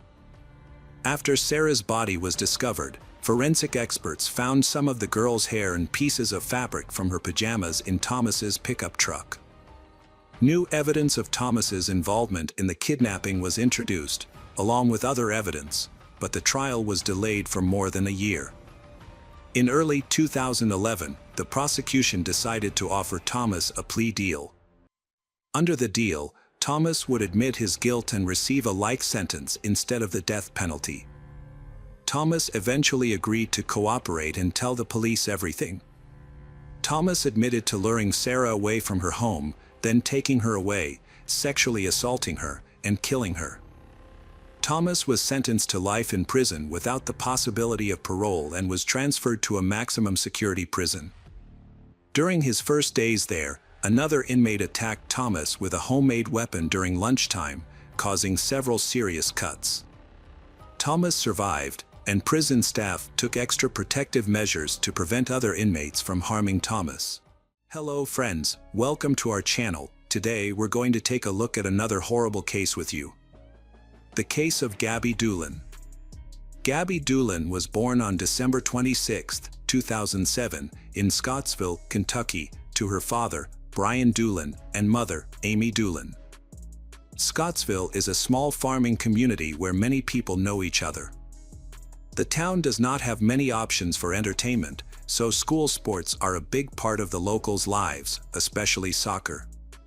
Schools host regular games and tournaments, and for the locals, participating in sports is a tradition. Gabby's family is no exception. She has 2 older brothers, and her parents encouraged their children to participate in sports. When Gabby turned 7 in November 2015, her town prepared for the biggest football game of the year. Her school's football team would be playing against a team from another county. Gabby's older brother was on the football team, and she was on the cheerleading squad. The whole town was looking forward to the game. Gabby's family was going to the game, and Gabby convinced Brian and Amy to let her go with them. They initially planned to leave Gabby at home but eventually agreed to take her. When they got to the stadium, Gabby was excited to see her friends and asked her mom if she could hang out with them. Amy agreed but asked her to stay on campus and play with the other kids. During the entire time, Gabby kept running back and forth between her mom and her friends, playing and having a good time. Gabby also went to Brian in the announcer's room and asked for some money to buy snacks. After a while, Gabby's friends came up to Amy in the stands. Her mom took one look and noticed that Gabby wasn't among them. Gabby's friends asked her if she had seen Gabby and were worried. Amy said she hadn't seen Gabby in a while. She then asked why they were worried, and the girls explained that they had been playing hide and seek. Gabby had been assigned to look for them, and they had been hiding in the restroom. However, as time passed and Gabby had not arrived, the girls decided to leave the hideout to look for her. When they left the hideout, the girls could not find Gabby. They called her name and checked all the places they had played before, but Gabby seemed to have disappeared. The girls began to worry and thought that Gabby might have gone to the stands with her mother. After hearing the story, Amy began to panic and ran to her husband. Amy told Brian that Gabby was missing. Brian immediately began searching the area around the stadium. Meanwhile, Amy went to the snack bar where Gabby wanted to go and began looking for her there. After searching and finding no sign of Gabby outside the waiting areas around the stadium, Brian and Amy returned to the broadcast room and made an announcement over the loudspeaker in the hope that Gabby would hear them. This did not yield any results. Brian and Amy did not give up and continued to ask the people present to let them know if they knew where Gabby was. And several people joined them in the search for Gabby. They then continued to search the area around the stadium and asked the workers to light up the stadium areas with large lights. They also went deep into the surrounding areas of the baseball field, especially the small woods behind it. Despite their efforts, they still did not find her. It had been about a quarter of an hour since Gabby had gone missing, and Brian and Amy decided to call the police. The police arrived shortly after, heard what Gabby's parents and friends had to say, and immediately began an urgent search. While there had been previous missing persons cases, none had involved children. As such, they were rare in small towns, and the police were immediately faced with the worst-case scenario, especially when there were signs of crimes involving children, such as kidnappings and assaults. In that context, they were immediately faced with another difficult problem: the perpetrator could be at the stadium. This fact made the police alert and accelerated the investigation. The police realized that they did not have much time and that everyone would be going home soon. Therefore, they decided to stop the game and lock down the stadium, keeping everyone inside. The police closely guarded all exits to prevent anyone from sneaking out. To avoid disrupting the search efforts, the police did not inform people about what was happening. If people knew that the police were investigating the kidnapping of a 7-year-old girl that had occurred nearby, the situation could have become chaotic. Meanwhile, the state police arrived at the school and began searching the area. In a location in the woods, they stumbled upon a small creek and discovered the body of a young girl. They identified the victim as Gabby and called an ambulance to take the body to the medical examiner's office. After a preliminary examination, the police determined that the girl's cause of death was asphyxiation, as there were obvious marks on her neck.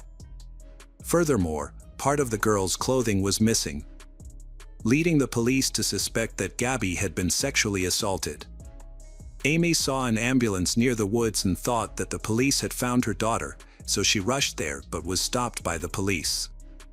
They did not want her to see the horrific scene. The police were investigating the murder and decided to move everyone from the stadium to the school gym. They suspected that the killer might be among them and needed to find a way to identify him. The detectives spoke to Brian and Amy, telling them about what might have happened to Gabby. The detectives also asked Brian and Amy if they had any suspicions about who might have committed this heinous act. They wanted to know if they had noticed anyone suspicious or if anyone had threatened their family. However, Brian and Amy insisted that they had no idea who might have done this. The detectives then spoke to Gabby's friends, asking them if they had seen anything strange. The detectives wanted to know if anyone had been following or watching them. But the girls said they could not recall anything of the sort. The police also took Gabby's friends to the gym and asked them to take a close look at the people present. They hoped that the girls might remember something. However, this did not lead to anything. The detectives believed that Gabby's friends might have seen the kidnapper but were too afraid to point him out or did not realize the significance of what they had seen due to their age. So the detectives asked them to recall every detail of that evening. Finally, one of them recalled that while she and Gabby were in the bathroom, she had seen a man standing near the door. The girl could barely remember what he looked like, except that he was wearing a denim jacket. The police questioned the ticket seller at the game, and he also remembered the man with the denim jacket. He said the man looked strange and drunk. However, the police were still unable to identify the man. The police continued to interview the people who attended the game, and gradually everyone learned why they were being held. When they realized that they might be in the same room as the killer, everyone was scared, especially for the safety of their children. But they still cooperated with the police and answered their questions. Investigators compared the list of names of all the men in the gym to the sex offender registry but found no matches. The police also visited the homes of several sex offenders who lived nearby, but all had solid alibis, and none of them were near the school at the time. Meanwhile, the police continued to interview people at the school and found some important clues. Some people told the police that during the game, they saw a man named Timothy Madden near the girls' restroom, acting suspiciously. He was a local, so many people knew him. Witnesses also said that he was wearing a denim jacket, a description that matched that given by one of Gabby's friends, who also saw a man near the restroom. Another witness was a distant relative of Timothy. He said that Timothy seemed unusual during the game. His youngest son was playing on the field, but Timothy was not paying attention. This was very strange because Timothy was usually very interested in his son's athletic achievements. He even seemed lost. Other witnesses also said that Timothy's behavior seemed strange, which prompted investigators to talk to him.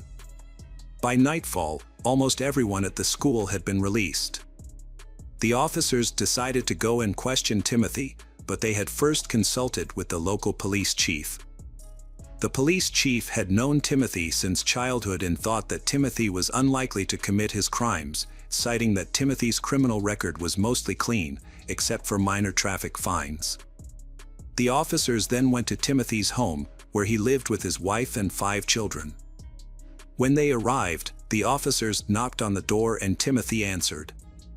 They asked him if he knew why they were there. He replied that he knew about Gabby's murder but denied any involvement. In an attempt to elicit a response, the detectives asked if he had any explanation for a video recording showing him talking to the victim, Gabby, before she was killed. In fact, no such video existed. Timothy initially said he did not know what the officers were referring to. However, he quickly recanted his statement. He admitted that he had spoken to Gabby that evening near the stadium. He explained that he had stepped outside to smoke a cigarette when a group of girls ran past him. Moments later, Gabby walked by and asked if he had seen her friends while they were playing hide-and-seek and needed to be found. Timothy claimed to have directed her to the girls, and then she left. Detectives were skeptical of Timothy's rapidly changing story. His account indicated that he had been at the scene just minutes before the victim went missing, and there were no witnesses outside the stadium at the time, raising concerns that he may have had the opportunity to commit the crime. Detectives then asked for DNA samples and the clothes he was wearing at the stadium, which Timothy agreed to. However, when examining the clothing, police discovered what appeared to be blood stains on his pants, denim jacket, and underwear. When asked about the stains, Timothy claimed that they were just stains and that the police had made a mistake.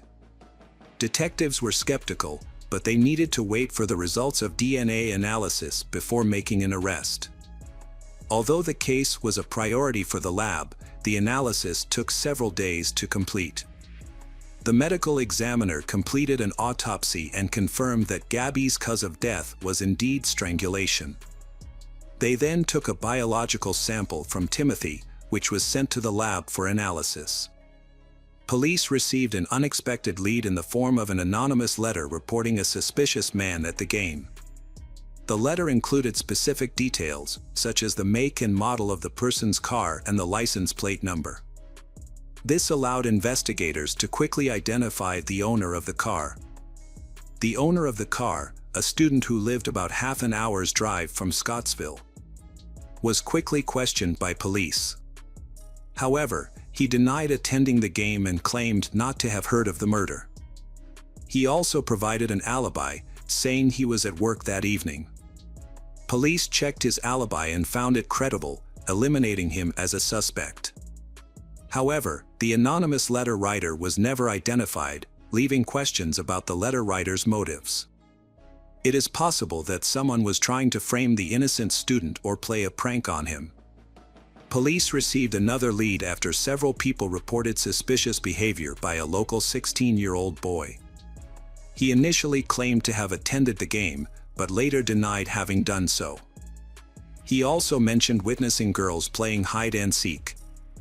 Upon further investigation, detectives discovered that the boy was Timothy Madden's son.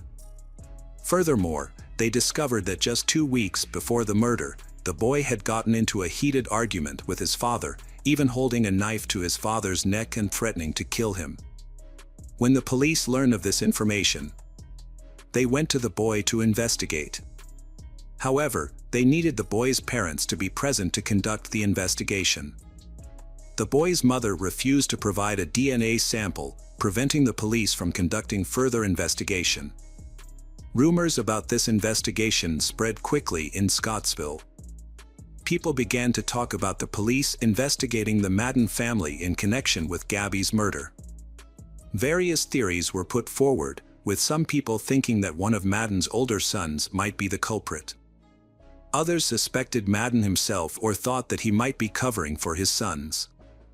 Gabby's parents also heard about these rumors and were shocked. Gabby's father had known Timothy since 3rd grade and knew the family well. Their sons had played football together, and their daughters had cheered together. The two families were very close, even sitting next to each other at games.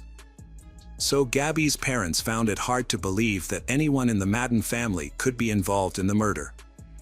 After rumors spread throughout the town, the Madden's eldest son, then 20, began exchanging information with local officers on social media using profanity and threats, asking them to keep their distance from his family. Due to the content of his threats, the police were forced to arrest him immediately and discovered that he had an outstanding warrant for his arrest in another town. Specifically, he was suspected of assaulting a teenage girl. After being brought in for questioning, he insisted that he was not the perpetrator of the murder and that he was simply upset about the accusations against his family. Importantly, he said he had been at his cousin's house in a nearby town on the night of the murder. He also agreed to provide a DNA sample to assist in the investigation. Gabby's funeral took place on November 20th, 6 days after the murder, and was attended by hundreds of people from Scottsville and the surrounding areas.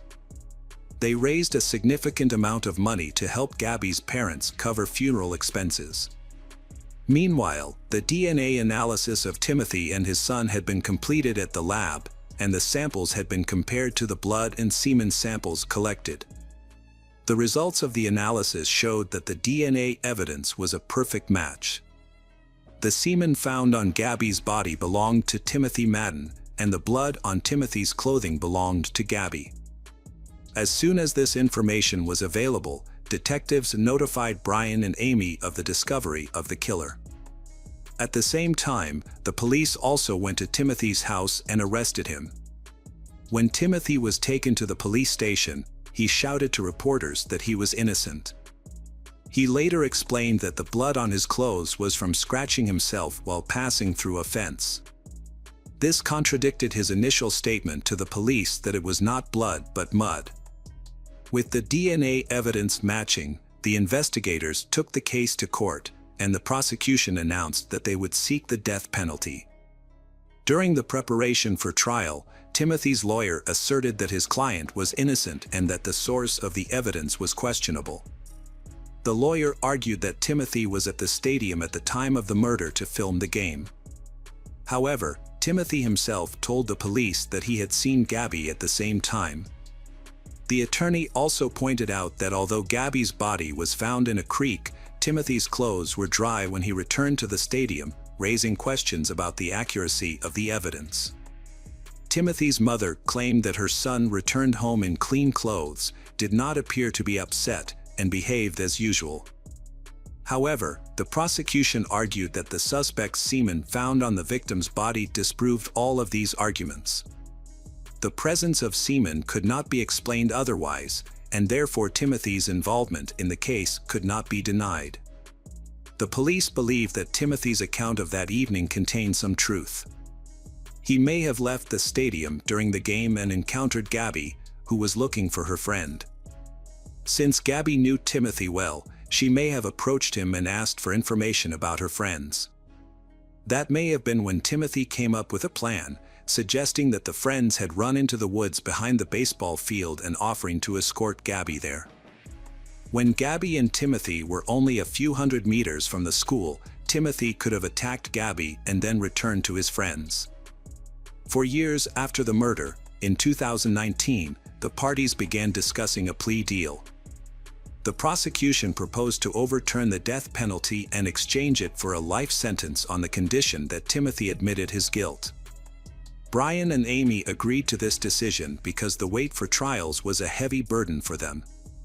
They also worried that if the trial began, they would have to attend hearings for months, reliving the pain of their daughter's death all over again. Timothy eventually agreed and confessed.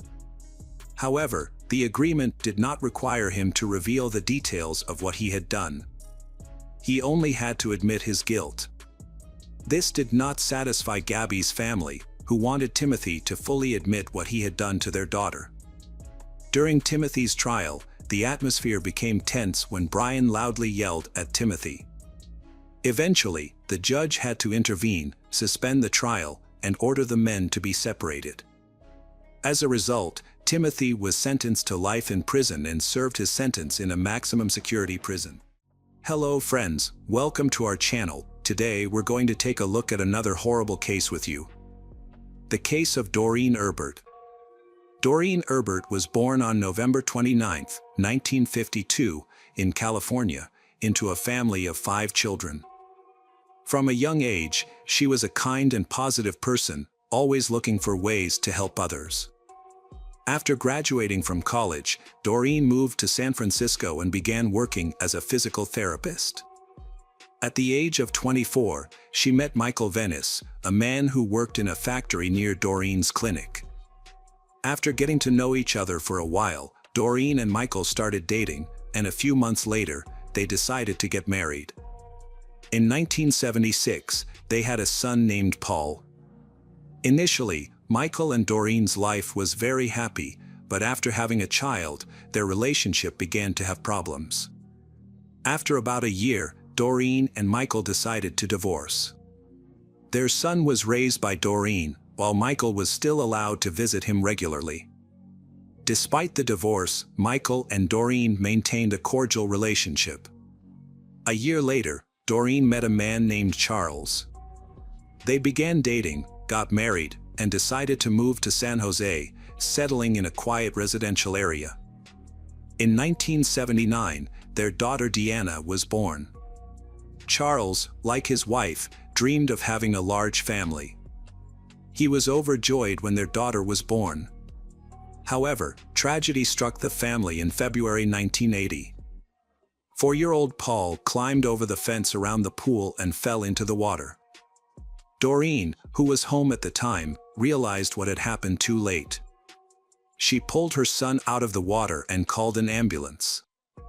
Paul was taken to the hospital and put on life support. However, after 10 days, doctors concluded that there was no chance of survival. The decision was made to disconnect the boy from the machines. Doreen became depressed and devastated, blaming herself constantly, even though the police concluded that it was not her fault.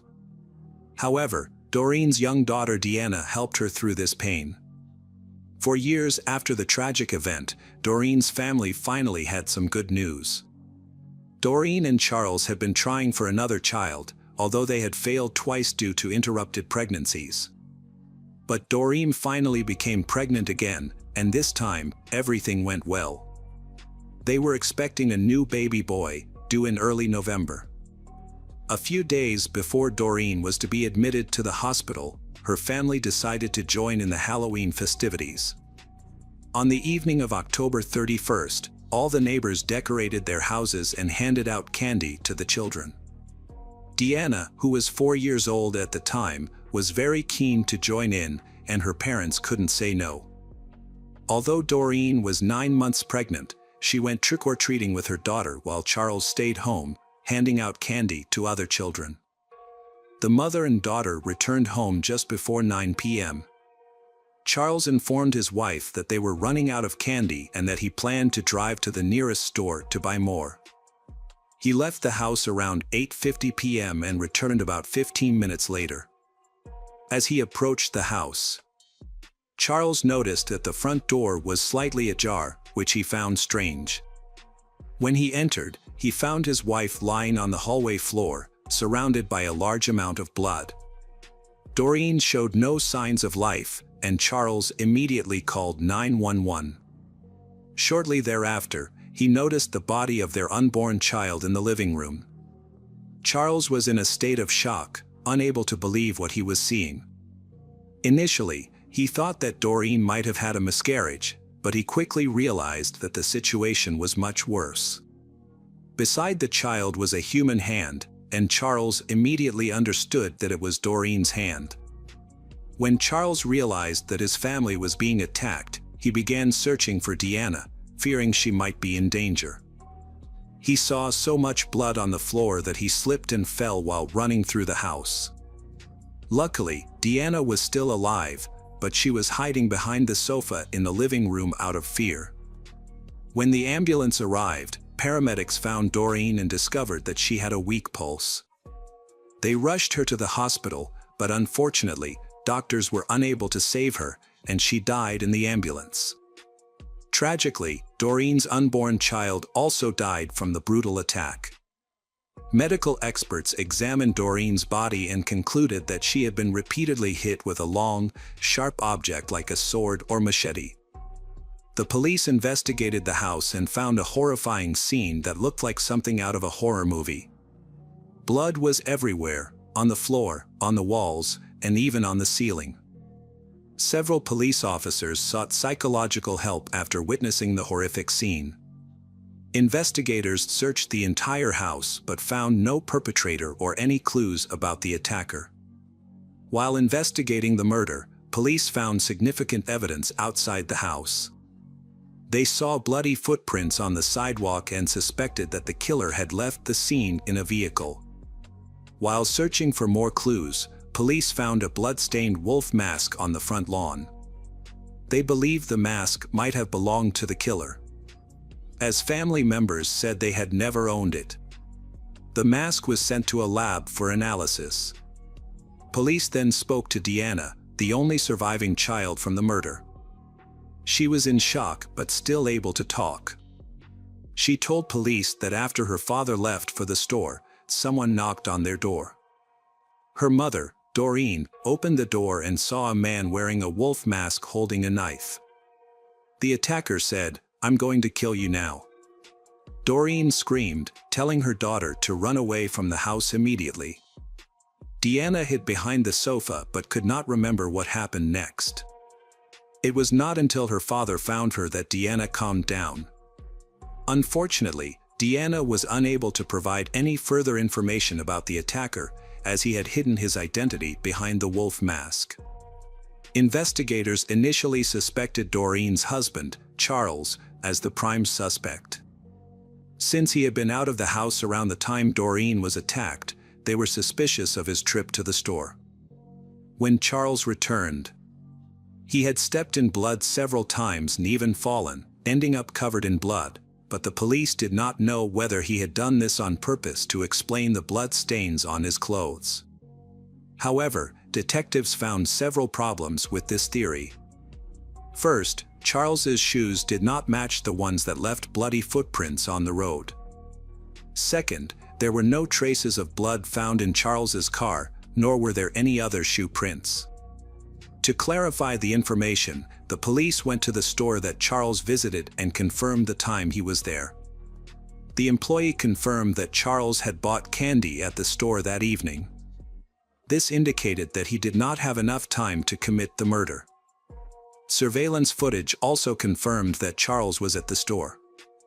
Therefore, the police no longer considered him the prime suspect. First, they asked Charles if he could think of anyone who might want to harm his family, and Charles immediately mentioned Doreen's ex-husband, Michael. Charles said that initially, Michael maintained a normal relationship with his ex-wife. However, things changed after the death of their son. Michael believed that Doreen had intentionally killed the child to cut off all contact with him. Michael even filed a civil lawsuit against her, but he lost the case. Doreen thought that there was a reason behind the change in Michael's behavior. He had a history of depression after the birth of his son and was distant from both his wife and child. All of this made Michael introverted and caused communication problems. These problems became one of the main reasons why Michael and Doreen decided to divorce. Later, when Doreen married Charles, Michael began to harbor resentment and hostility towards her. This became even more apparent when Michael began to truly hate his ex-wife. Later, Michael lost his job at the place where he had spent most of his life. This created many negative issues in his life. After hearing all this information, the detectives decided to go to Michael's house and talk to him. Although Charles's testimony was not enough to make Michael the prime suspect, since he lived only 2 miles from Doreen's house, they decided to visit him immediately. Around midnight, the police arrived at Michael's house and saw a pickup truck parked near the garage. When they shined a flashlight inside the car, they saw what appeared to be blood on the steering wheel and keys. They then knocked on Michael's door, but no one answered. The lights were on inside the house, and the police could hear water running inside, which made them suspect that Michael might be destroying evidence or washing bloody clothes. So they continued knocking. Michael finally opened the door. He remained calm even after being informed of his ex-wife's murder. Michael answered all the police's questions calmly and allowed them into his home without a warrant. According to him, he had gone to the store during the day, returned home, and had not left since. Michael even signed a form giving the police permission to search his home. As he reached for a pen to sign, the investigators noticed a deep cut on his right hand. Michael explained that he had accidentally cut himself earlier while carving pumpkins for Halloween. However, the police were skeptical. The wound was still fresh, and blood was still oozing from it. As several police officers began searching Michael's home, he was asked to go upstairs with an officer to show his identification. However, when he entered the bedroom, Michael's actions aroused suspicion as he appeared to be reaching under the bed. The officer asked him to move away and found a loaded gun holster under the headboard. After discovering the weapon, the police took Michael downstairs to meet with other officers. Their colleagues discovered other suspicious evidence. They found drops of blood on the floor, which led them to the garage, where there was a washing machine and bloody clothing. Based on this evidence, the police had enough to arrest Michael. Detectives and forensic experts investigated Michael's home, looking for more evidence that could connect him to the murder. Police are awaiting the results of blood analysis and have discovered other grisly signs. Initially, the police discovered an empty box containing an 18-inch machete. Medical experts determined that the shape of the knife matched the wound on Doreen's body perfectly. In addition, the police found 2 makeshift coffins in Michael's home, raising suspicions that they might be for Doreen and Charles. They also found mortuary bags, the type typically used by paramedics, in Michael's home. The presence of these items made the police question Michael's innocence. After compiling all this evidence, the police decided to apply for a warrant for Michael's arrest. Without a warrant, they could only detain him for a limited time.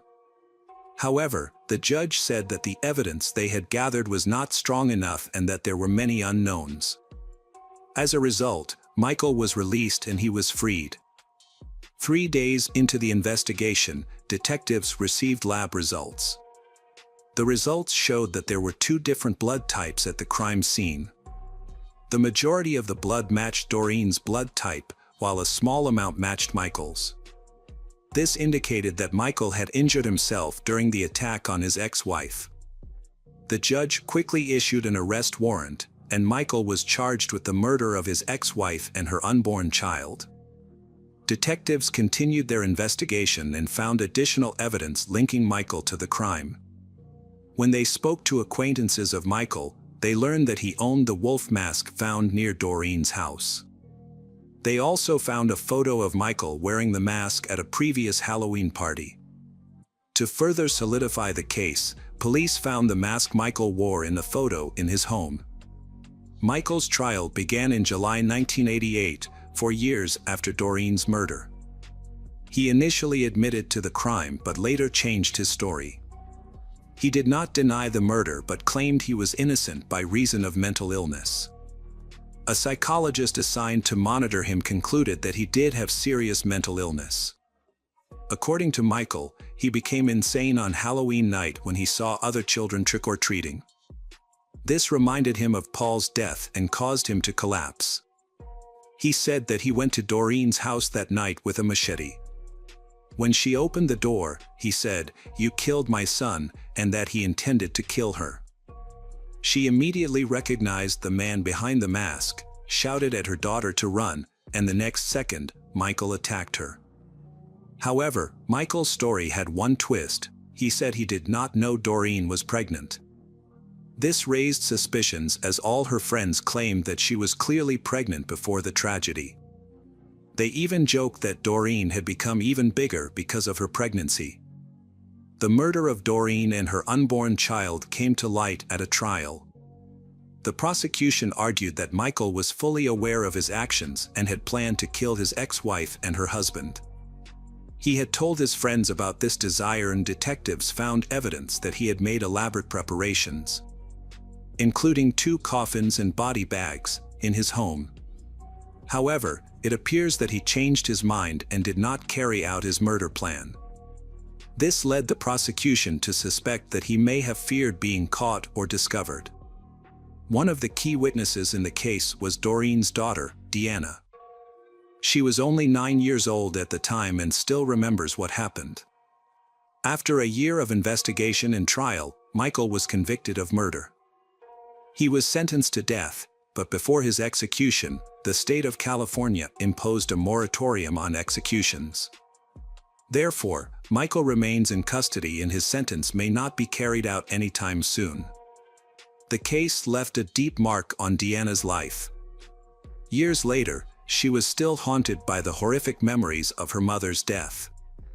However, she decided to forgive Michael and try to forget the past. Welcome back, mystery lovers. Today's case is going to keep you on the edge of your seat. The case of Jessica Knott. Jessica Knott was born on June 22, 1986, in Allamon Springs, Florida. She grew up in a happy family with an older brother, a younger sister, and loving parents. Her father traveled frequently for work in several states, so he was not always home. As a child, Jessica was active and cheerful. She enjoyed spending time outdoors with her friends and siblings and had a special love for animals. On April 5, 1996, when she was 9 years old, her family decided to visit her grandparents for Easter. That morning, her father left the house to do some shopping, while her mother stayed behind to clean up and prepare for the trip. After school, Jessica came home and asked her mother if she could go out to play in the apartment complex. The area was relatively safe because it was far from the main road and had many trees around. Her mother agreed but asked Jessica to play only in the yard. A few hours later, around 6 p.m., Jessica's father returned home and asked his wife where Jessica was. She was surprised because her daughter was supposed to be in the yard waiting for her father, but he insisted that she was not there. The parents went outside and searched the yard but did not find Jessica. Feeling worried, they decided to ask the neighbors in the hope that someone had seen their daughter. One neighbor said that he had seen Jessica in the front yard, sitting on the couch reading a book. But that did not help in finding Jessica. When darkness fell and their daughter was still missing, they decided to call the police. The police arrived a few minutes later and began searching and interviewing the neighbors. Despite their efforts, they could not find Jessica, so they expanded the search area to nearby streets. A few hours later, the police station received an unexpected call. The caller's voice was drowned out by loud noise, but the operator could still hear it. The caller revealed that the police would find the missing girl near a water pump station a few miles from her home. The police rushed to the pump station to check on the caller's instructions and witnessed a heartbreaking scene. Before them was the body of a girl lying near the station, hidden in a black trash bag. Just a few meters from the road, the pump station was under a bridge and could not be seen. The police quickly identified the victim as Jessica Knott and turned her body over to the medical examiner. Meanwhile, investigators focused on finding the person who made the 911 call and reported the news, as they believed the call came from the killer. But there was a challenge. The call was made from a public phone at a gas station less than a mile from the crime scene, and by the time the police arrived, the perpetrator was gone. Detectives tried to find fingerprints on the phone, but it was quite a challenge. A public phone could have many fingerprints. Furthermore, investigators realized that the criminal could have wiped the phone after making the call or used gloves. Experts concluded that Jessica was killed elsewhere and her body was moved to the water pump station. Marks on the ground in front of the pump station suggested that the killer could have dragged Jessica's body from a car and dragged it across the ground. Jessica's clothes were intact except for one shoe. Police could not find it in her pocket or in the surrounding area. The only clue found at the crime scene was tire marks on the ground. Police could not be sure that they belonged to the killer's car, but they took pictures of them. Medical experts performed an autopsy and determined that Jessica died from strangulation based on marks on her face and neck. It appeared that the killer did it with his bare hands. A hamburger was also found in her stomach, consumed less than an hour before her death.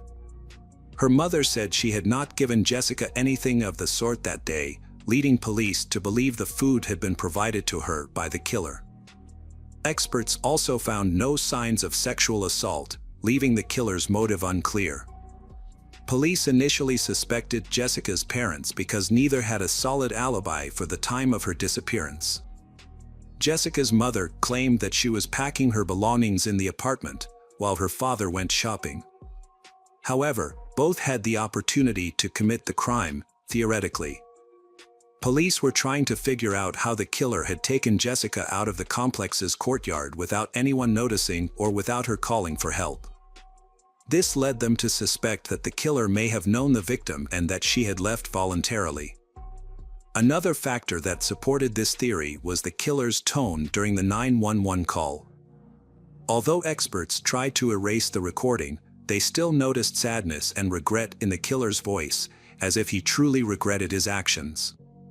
The killer's actions when calling 911 spoke volumes.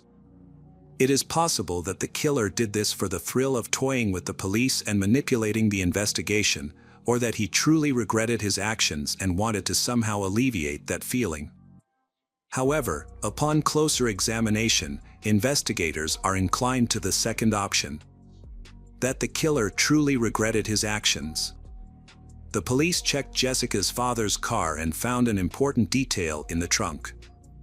It was a roll of black garbage bags similar to the one in which the victim's body was found. However, after analysis, experts determined that this bag was not similar to the other bags in the father's car. Therefore, Jessica's father was eliminated as a suspect and investigators turned their attention to other people. Forensic experts studied the victim's clothes and body for clues. They found several important traces. There was a large amount of dog hair on the victim's body, which was very strange because Jessica's family did not own dogs. This suggested that the dog might belong to the killer. They also found human hair on the girl's body, which belonged to an unidentified white male. However, It took experts a few days to extract the man's DNA profile. Two types of strange fibers were also found on the victim's clothing. After analysis, experts concluded that one type of fiber could have come from the car seat cover and the other from the carpet. This further supported the theory that the victim had been killed elsewhere and taken to the water station by car. Experts attempted to identify the breed of the dog from the hairs on Jessica's clothing using an FBI database. This database contains microscopic photographs of hairs from many different dog breeds and has proven useful in criminal cases. The process of identifying the breed of the dog is done by comparing the hairs to samples from the database and eliminating each breed one by one. They eventually concluded that the hair on the victim's clothes came from a Shar-Pei. This suggested that the killer may have owned such a dog and that the hair had gotten on Jessica's clothes while she was in the killer's car or at their home.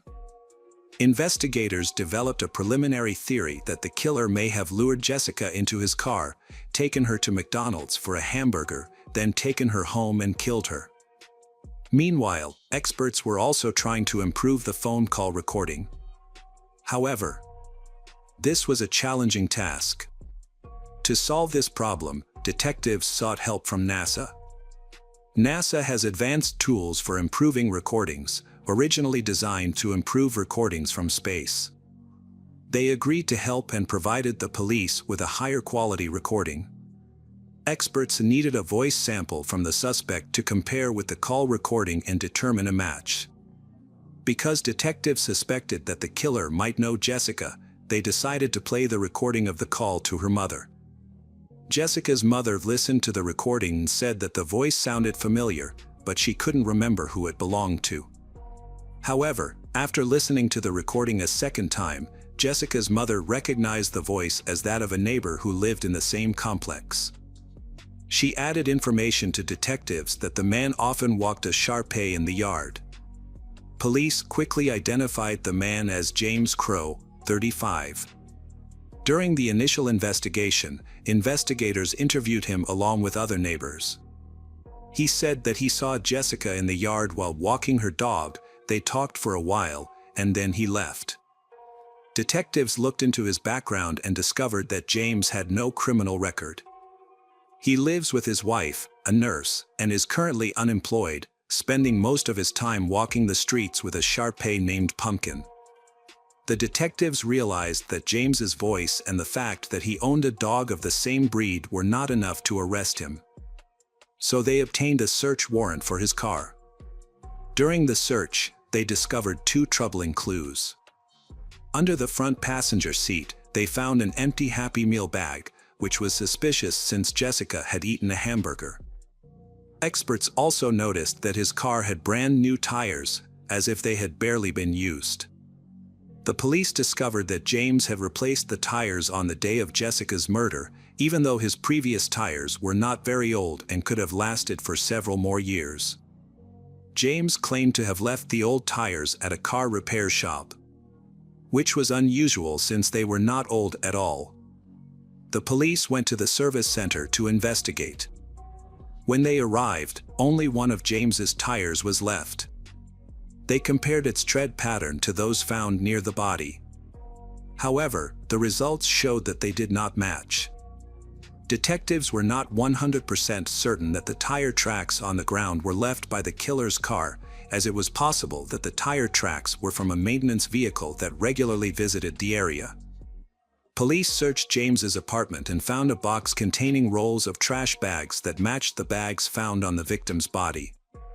Although not direct evidence, detectives decided to investigate whether there was any way to determine if the bags collected at the scene and at James's home came from the same manufacturer.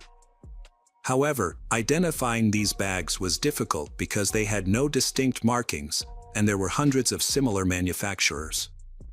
To address this challenge, detectives contacted Roberts, who was in charge of quality control at a bag manufacturing company. Roberts was able to identify the factory that produced the bags found in James's apartment through the code on the cardboard box containing the rolls. This product was manufactured at a facility in Virginia. Experts discovered that small amounts of iron or titanium were present in the bag's composition depending on their color. Since the materials are constantly changing during the manufacturing process, the ratio of plastic to iron or titanium actually changes daily. Detectives decided to take bags from James's apartment and the crime scene to measure the ratio of elements in the plastic using high-intensity X-rays. This gave them a very accurate ratio. Careful analysis showed that the ratio of iron to titanium in both plastic bags was the same, which suggested that they were manufactured on the same day and even in the same batch. The process of manufacturing garbage bags often leaves a small amount of microscopic debris on the machine, which is normal. However, when the plastic sheets are cut into bags, this debris forms small streaks that can be seen with the naked eye. Each roll of bags will have a unique pattern made up of these streaks. The pattern on each bag was created by particles of debris moving down the conveyor belt, which were then replaced by new particles. As a result, the same pattern would be retained over several hundred feet of fabric. This suggests that the two bags were not only produced in the same batch but also within a few hours of each other. When comparing the bags from the suspect's apartment in the crime scene, experts found that the lines on them matched remarkably well. Furthermore, after production, the bags were rolled into a bundle by a machine, but the machine often did this unevenly. Without close observation, these deviations were barely noticeable, making the rolls appear smooth. When examining the edges of the bags, there were small folds and wrinkles that formed a unique pattern similar to streaks. Experts compared and found that the pattern on the bags from James's apartment matched exactly the pattern on the bags at the crime scene. This meant that with a high probability, the bag from the crime scene had been taken from James' apartment. In addition, forensic analysts compared fibers found on Jessica's clothing with those from the carpet in James' apartment and the seat cover of his car. The results showed that both samples matched. Furthermore, an audio expert compared the recording of the 911 call with James' voice sample and concluded that they matched. Although the experts had collected a significant amount of evidence, the detectives still faced the major problem that all the evidence collected was circumstantial. However, the police were confident of James's involvement in Jessica's murder and decided to arrest him. Since James continued to deny his guilt, the case went to trial. The prosecution presented their report on how the crime occurred. James spent a lot of time outside with his dog, and all the local kids knew him well. They often played with Pumpkin, James' dog, and therefore, they trusted him. Jessica was no exception, and this trust may have led to her becoming a victim. The police provided an explanation of what happened on the day Jessica went missing. At that time, James was walking his dog and saw her sitting alone on a bench. He approached her, started chatting, and then invited her to McDonald's to buy her a hamburger. Jessica knew James quite well, so she agreed. According to the police, on that day, James noticed Jessica sitting alone on a bench while he was walking his dog and started chatting with her. He offered to take her to McDonald's, promising to buy her a hamburger, and Jessica agreed because she knew him well. After eating at the restaurant, he may have taken her back to the apartment complex and invited her to his home. He may have asked her to play with Pumpkin.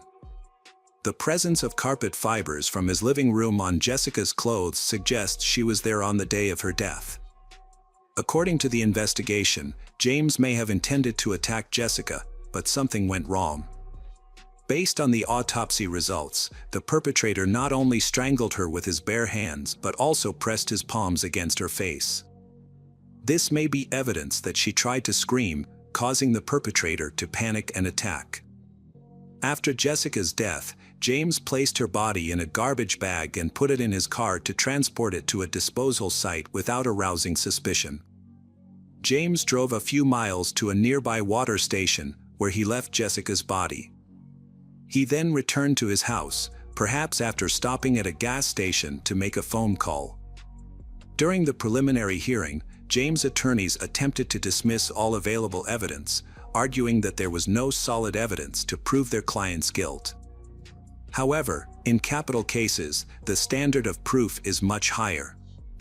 In James's case, he had a very good chance of avoiding the death penalty. Based on these facts, a plea deal was proposed to James. Under the deal, James would admit to second-degree murder and receive a 40-year prison sentence without the possibility of parole, thereby avoiding the death penalty. In the summer of 1998, 2 years after the murder, James agreed to the deal. Although he was not required to disclose details of the crime, James mentioned that part of his decision was to spare Jessica's family the long ordeal of a trial. The prosecution believed James had shown remorse, as demonstrated by his 911 call. However, the purpose of this call remains unclear. The only plausible explanation is that James genuinely wanted to reduce his guilt for such a serious crime. Jessica's parents were unhappy with the deal because they wanted their daughter's killer to receive the death penalty. They were also disappointed that James refused to confess to the crime.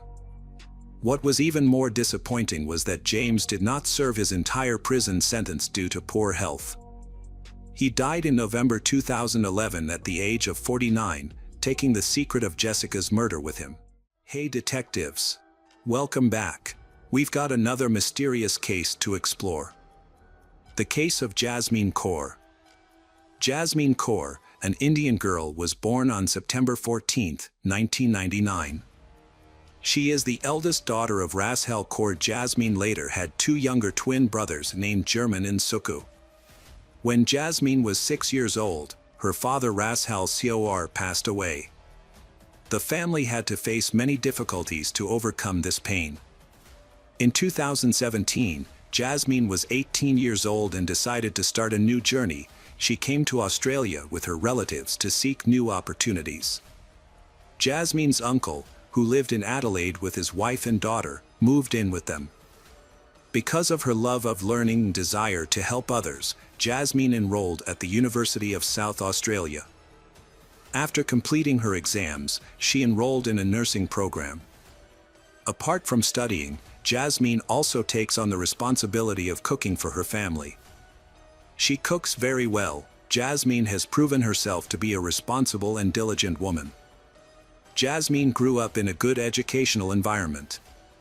She always kept in touch with her family, especially her mother and close relatives, sharing details of her daily life. To gain practical experience, Jasmine took a job at a nursing home in the suburbs of Adelaide before completing her medical studies. At the same time, a young man named Tarakjot Singh, born in 1999 in a village in the state of Punjab, India. Tarakjot had a younger brother named Mohan Singh. Tarakjot's father often resolved conflicts in the family in a very brutal way. So the atmosphere in Tarakjot's house was often very tense and made both brothers feel scared. Tarakjot is known for his kindness and success, always willing to help people around him. At school, he was an excellent student. In 2016, when Tarakjot finished his studies, his grandparents tried to save a small amount of money to help him move to Australia. Finally, Tarakjot moved to the beautiful city of Adelaide. Tarakjot passed the English test, a necessary requirement for admission to the University of South Australia. At that time, he was faced with many choices about his direction and field of study. In the end, he decided to pursue information technology and aimed to get a bachelor's degree. In addition to studying, Tarakjot also had to work to support himself. Tarakjot tried many different jobs, mainly related to caring for the elderly. His colleagues loved and respected him, and employers appreciated his honesty and kindness. Over time, Tarakjot achieved much success. Eventually, he saved up enough money to buy his own apartment on the outskirts of the city. There, Tarakjot befriended a young man named Edvin. In 2018, Jasmine and Tarakjot met for the first time. Tarakjot and Jasmine were colleagues at their part-time job. Their relationship quickly developed into love. Tariq Jat, he identified Jasmine as the person he wanted to build a family life with. However, as time passed, Tariq Jat gradually became jealous. He began to suspect Jasmine. He asked Jasmine to report her activities in detail, controlled her every move, and became jealous when she met friends after work. Tariq Jat became too controlling in his relationship with Jasmine.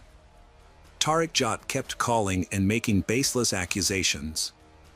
Jasmine felt that she could not bear this kind of life, so Jasmine confided in her mother about these problems. The mother knew and did not approve of their relationship. Tariq Jat remained unchanged and believed that his thinking was correct.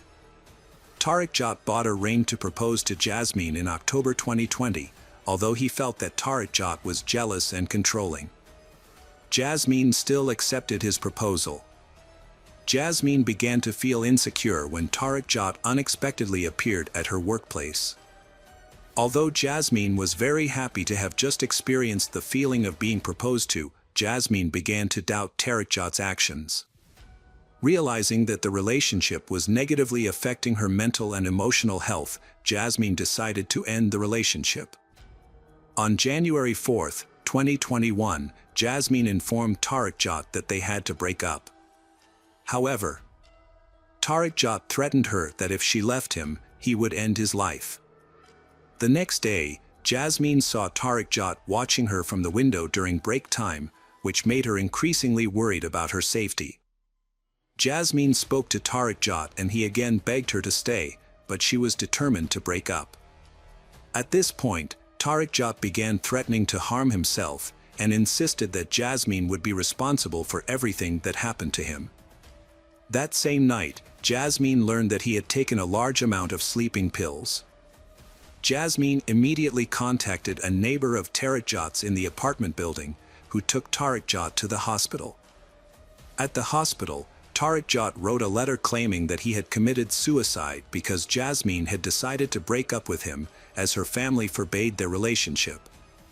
The next morning, January 6, 2021, a psychiatrist examined Tariq Jat but found no signs of mental illness.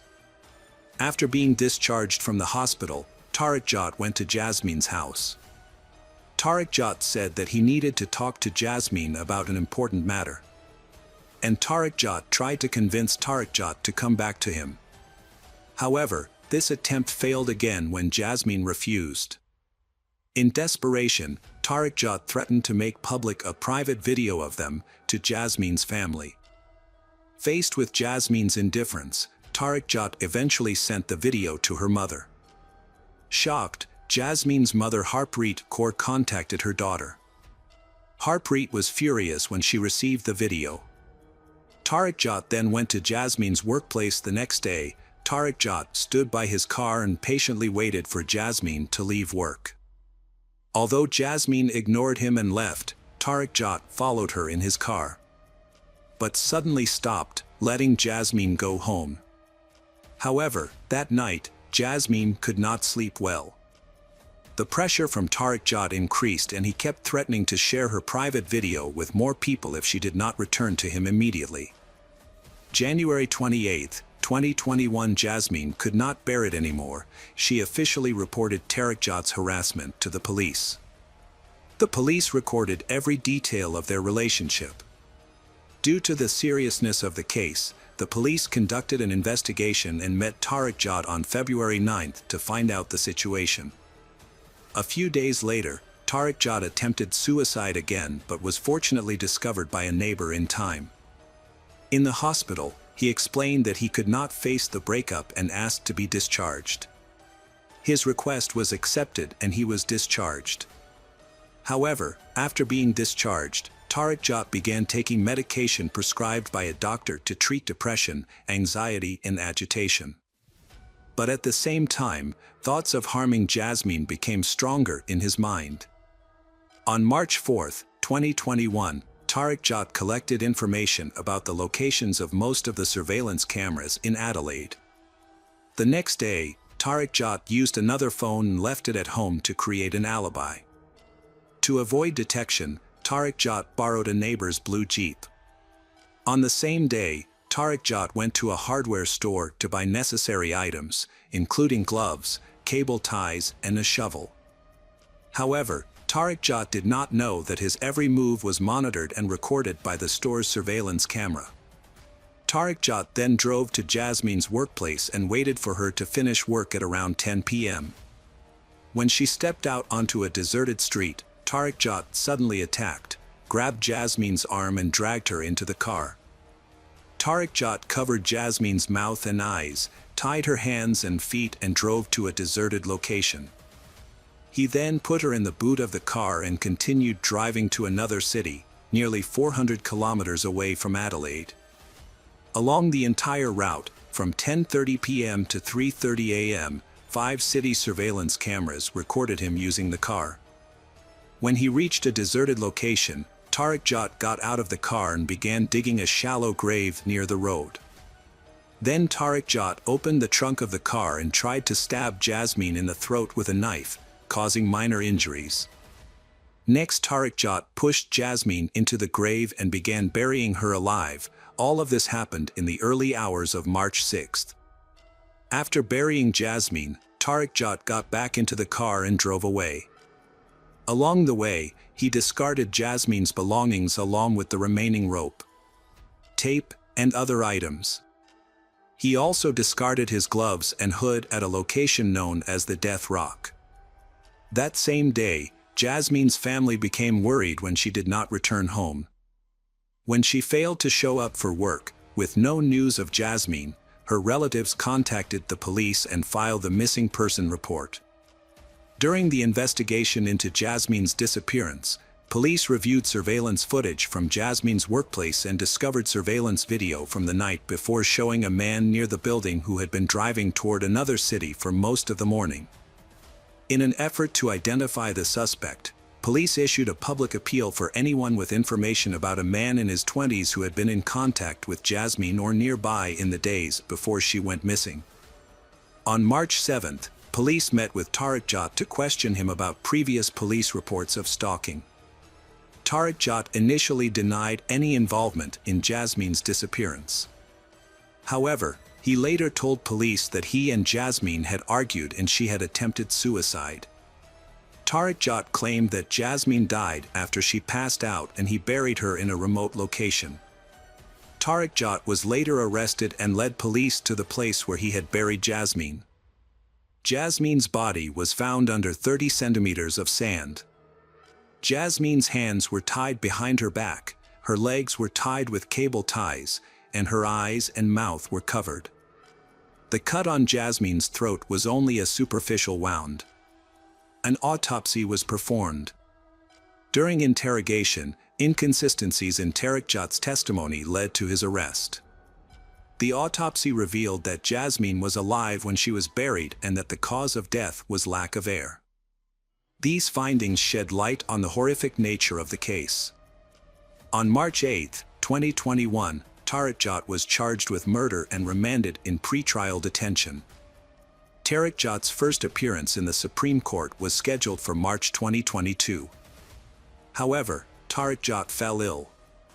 Instead, Tariq Jat's lawyer appeared and pleaded not guilty. The trial was adjourned until February 6, 2023. On February 6, 2023, Tariq Jat publicly admitted in the Adelaide Supreme Court that he had kidnapped Jasmine with the intention of killing her. 5 months later, on July 5, 2023, in the Supreme Court of South Australia, the judge sentenced Tariq Jat to life imprisonment with a non-parole period of 22 years and 10 months. Tariq Jat could be eligible for parole after this period. However, if released, the defendant would have to leave the country. Hello, crime enthusiasts. Are you ready for another chilling investigation? The case of Andrea Lohagin. Andrea Lohagin was born on January 6, 1977, in Bad Belzig, Germany, to a tight-knit family that consisted of her mother, father, and sister. They lived in a newly built residential complex. As children, Andrea and her sister were known for being obedient and diligent in their studies, which made their parents incredibly proud. By the time Andrea turned 16, she had developed into a stunning young woman and an outstanding student, earning her numerous admirers. Andrea and her sister focused primarily on their studies and socializing with friends at parties, avoiding any unwholesome or troubling pursuits. On October 7, 1993, during the autumn break, 16 years old, Andrea spent the day at a local shopping center with her parents. With only 1 year of high school remaining, Andrea was on the cusp of a significant milestone, looking forward to completing her exams and embarking on her journey into adulthood. Andrea harbored dreams of attending university, building a career, and eventually starting a family of her own. The thought of entering this new phase of her life filled her with immense excitement and anticipation. During their outing to the shopping center, Andrea bought new shoes and jeans. She excited to wear them to a party at the club that was coming up soon. That evening, Andrea, a high school student, planned to attend a gathering at the local youth center, where her friends and acquaintances were waiting for her. The center was only a 15-minute walk from Andrea's home in the small town of Bad Belzig. Since the town was considered very safe, with no prior incidents of attacks or crimes, Andrea's parents felt comfortable allowing her to walk to the party alone. Andrea was expected to return home by 10 p.m. to watch a horror movie with her mother, as was their evening routine. However, when Andrea did not come home on time, her family assumed she would be home in a few hours.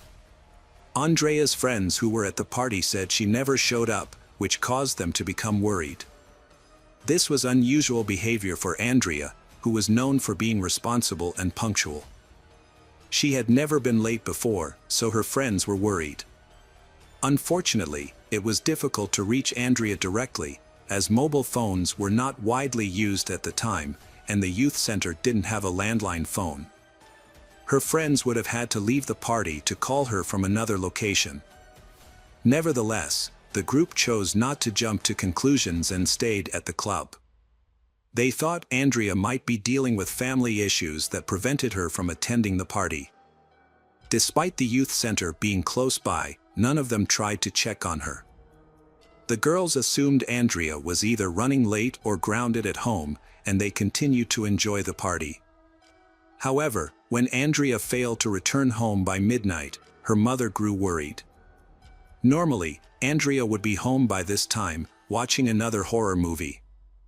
At first, Andrea's mother thought she came home late because she had gone out with friends or visited someone's house. But as the hours passed and Andrea didn't show up, her mother became increasingly alarmed. She tried to contact her daughter's friends, with whom Andrea was supposed to be visiting that evening, but none of them were home. This left her unable to get any information about Andrea's whereabouts. Later, one of the girls finally answered, but she had no information about Andrea. The mother became increasingly worried, realizing that her daughter could not stay out so late, as she had to go to school the next day. At 1 a.m., the mother's concern reached a breaking point. She woke up her husband, and they set out in their car at 1:30 a.m. to search for Andrea. They spent hours searching the area around Bad Belzig but found nothing. They visited the youth center, but Andrea wasn't there. Andrea's friends were unable to provide a clear explanation for her disappearance. It was also unknown whether she went missing while heading to the club or after leaving it. Most partygoers had already left, and the remaining youths couldn't provide much information. Around 4 a.m., Andrea's frantic parents reported her disappearance to the local police. However, the police responded slowly and failed to conduct a timely search for Andrea. The police officers initially thought that Andrea had just gone out and would come back home by herself in the morning, once she was sober. However, her parents were certain that something terrible had happened to her. They knew Andrea wouldn't run away because she had no reason to do so. All Andrea's belongings and money were still at home, she wasn't dating anyone, and none of her friends had seen her that night. A week went by before the police started investigating Andrea's disappearance. Up until then, her parents had been searching the town on their own. They had contacted all the local hospitals, but none of them had any information about Andrea.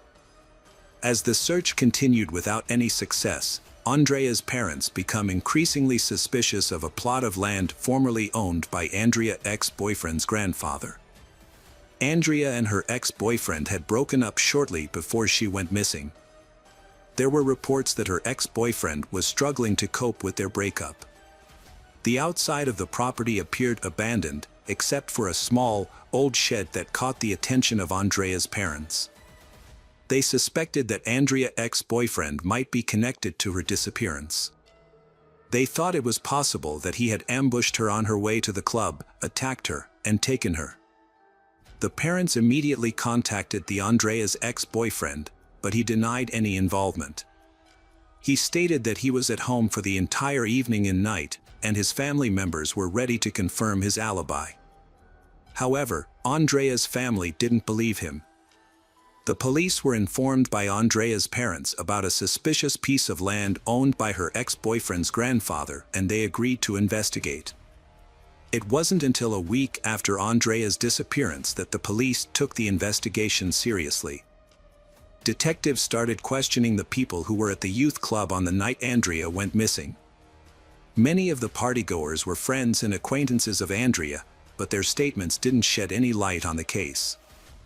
The teenagers who frequented the club often got their dates and days mixed up, making their accounts confusing and unclear. Some people claimed to have seen Andrea at the party, but others disagreed. Initially, investigators thought Andrea might have arrived at the party, then gotten lost in the crowd or left with someone she knew, or possibly been attacked. This theory seemed believable, given that parties with teenagers often involve alcohol, which can lead to incidents when people are leaving. However, after talking to more witnesses, it became clear that Andrea never actually made it to the party, which was confirmed by her friends who were waiting for her. Andrea, who was known for her beauty at school, didn't show up to meet her friends. Detectives believed the accounts from Andrea's closest friends were the most trustworthy. Police have thoroughly checked all routes Andrea might have taken to get to the club.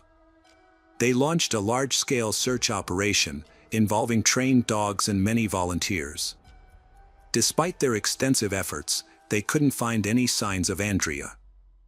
Numerous press conferences and TV reports were held to ask citizens for help in finding Andrea and warning them of potential danger. Andrea's parents and law enforcement worked together to investigate her disappearance. They made appeals for negotiation in case she was abducted, set up hotlines for witness tips, and offered monetary rewards. However, all efforts were unsuccessful due to a lack of evidence or leads. Many tips were verified, but they turned out to be false. The detectives were only able to piece together a rough timeline of incident leading up to Andrea's disappearance. On the evening of Thursday, October 7, 1993, Andrea returned home from a shopping center with her parents around 6 p.m. She went to her room, listened to music, and looked at her new clothes. The family had dinner together, and Andrea planned to attend a party at the youth club afterwards. She tried to contact a friend to go together, but her friend was already at the club and couldn't be reached. Andrea decided to go alone, and her parents didn't know what she did next. Investigators suspected that Andrea may have been a victim of sexual assault. They thought that her attractive appearance might have caught the attention of a predator, leading to a crime. To investigate, detectives made a list of Andrea's ex-boyfriends and admirers, and checked their alibis. Investigation found that each of the suspects had a reliable alibi for the time of the incident, making it unlikely they were involved. Unfortunately, the surveillance system at the time was relatively underdeveloped, making the investigation more difficult. Detectives started looking for witnesses who might have seen what happened to Andrea. They found out that she had taken a shortcut to the club that evening, and several people had seen her along the way. According to their accounts, Andrea had passed by a group of young people and a couple of teenagers. But she didn't know any of them, so she just kept walking. The last people to see Andrea alive were two boys, 13 years old Robin and 14 years old David. By law, their identities and photos were kept private, but detectives were able to track them down and take their statements. The boys said they had simply nodded at Andrea and then gone their separate ways. After that, Andrea seemed to disappear. It became clear that Andrea never made it to the meeting spot with her friends, which meant something terrible must have happened to her on the way. The path she took was a little-known shortcut that mostly only local residents were familiar with. So, the search for suspects focused on people who lived in the nearby houses. Immediately, the police investigation focused on Robin and David, the two teenagers who were the last to see Andrea alive. Both boys came from difficult home environments and lived close to the Andrea family's residence. They were familiar with the path Andrea had taken. Although they were young, Robin and David had a history of minor crimes, including thefts and break-ins. However, there was not enough evidence to accuse them of a serious crime like assault and abduction. Due to Robin and David's young age, the suspicions against them were eventually dropped. The case stalled, and for the next 7 years, there were no new developments. Then, on July 7, 2000, a local resident stumbled upon a horrifying discovery while out for a walk. His dog found a human skull and brought it to him, laying it on the ground. At first, the man thought the skull was a ball, but after he realized it was actually a human skull that had been stripped of its flesh. The skull had a hole in the occipital bone. At first, the resident thought the dog had discovered old remains from World War II, as burials from that time were commonly found in the area. To be safe, the resident informed the police. When detectives received the news, they quickly went to the scene with search dogs. The location where the skull was found belonged to Andrea's former boyfriend. After a lengthy and thorough search, a complete human skeleton was found behind the door of a partially collapsed shed, hidden under a pile of construction debris. The skeleton's poor condition made initial identification impossible. Searching the nearby utility building did not turn up any clues, personal items, pieces of clothing, or other evidence. In recent years, the only person to have gone missing without a trace in the area was Andrea Lohajian. Consequently, most people immediately assumed the remains belonged to her. Andrea's parents described the outfit she wore on the day of her disappearance, including new black platform shoes and jeans purchased that day. However, none of these clothing items were discovered in the shed, which implies that the perpetrators likely got rid of them. It was also possible that Andrea's clothes were torn off shortly before her death, perhaps during an attempted assault.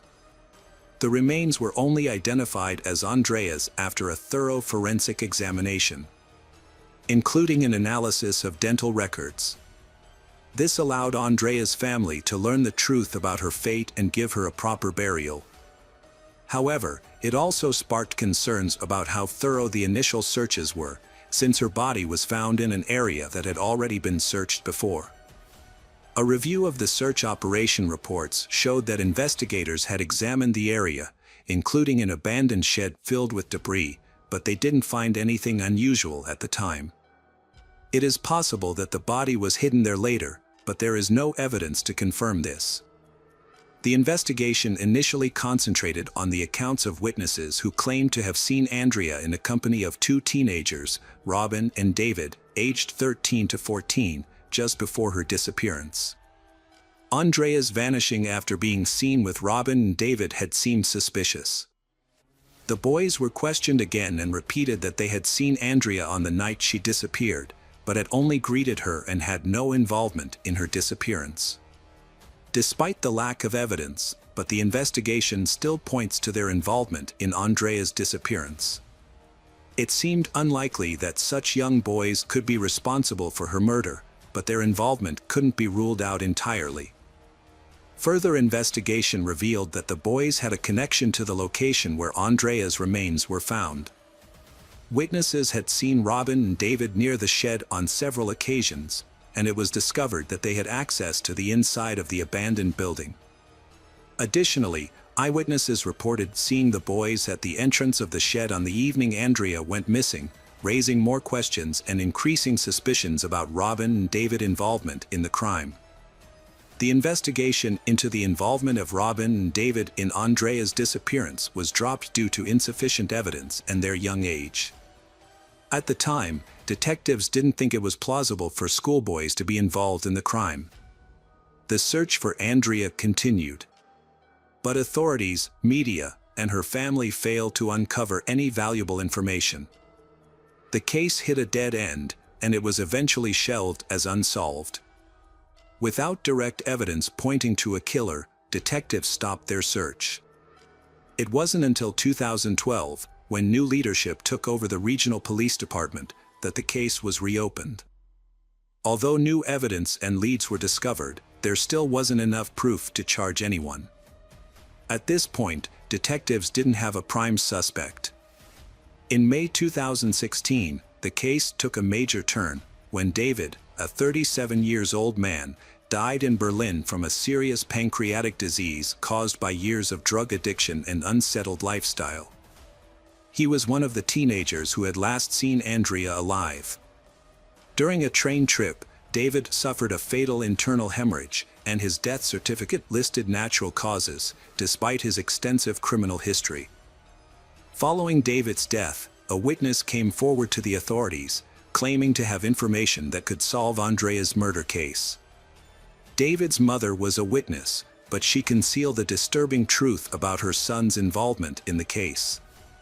She revealed that on the evening of the murder in 1993, David, then 14, and his 13-year-old friend Robin encountered Andrea while walking on the same path. The two boys, drawn to Andrea's fashionable clothing, decided to attack and rob her.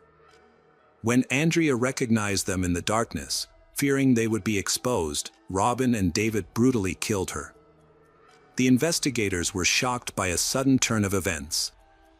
They had previously suspected Robin and David of a crime, but lacked evidence to prosecute them. The boys' involvement was also questionable due to their young age.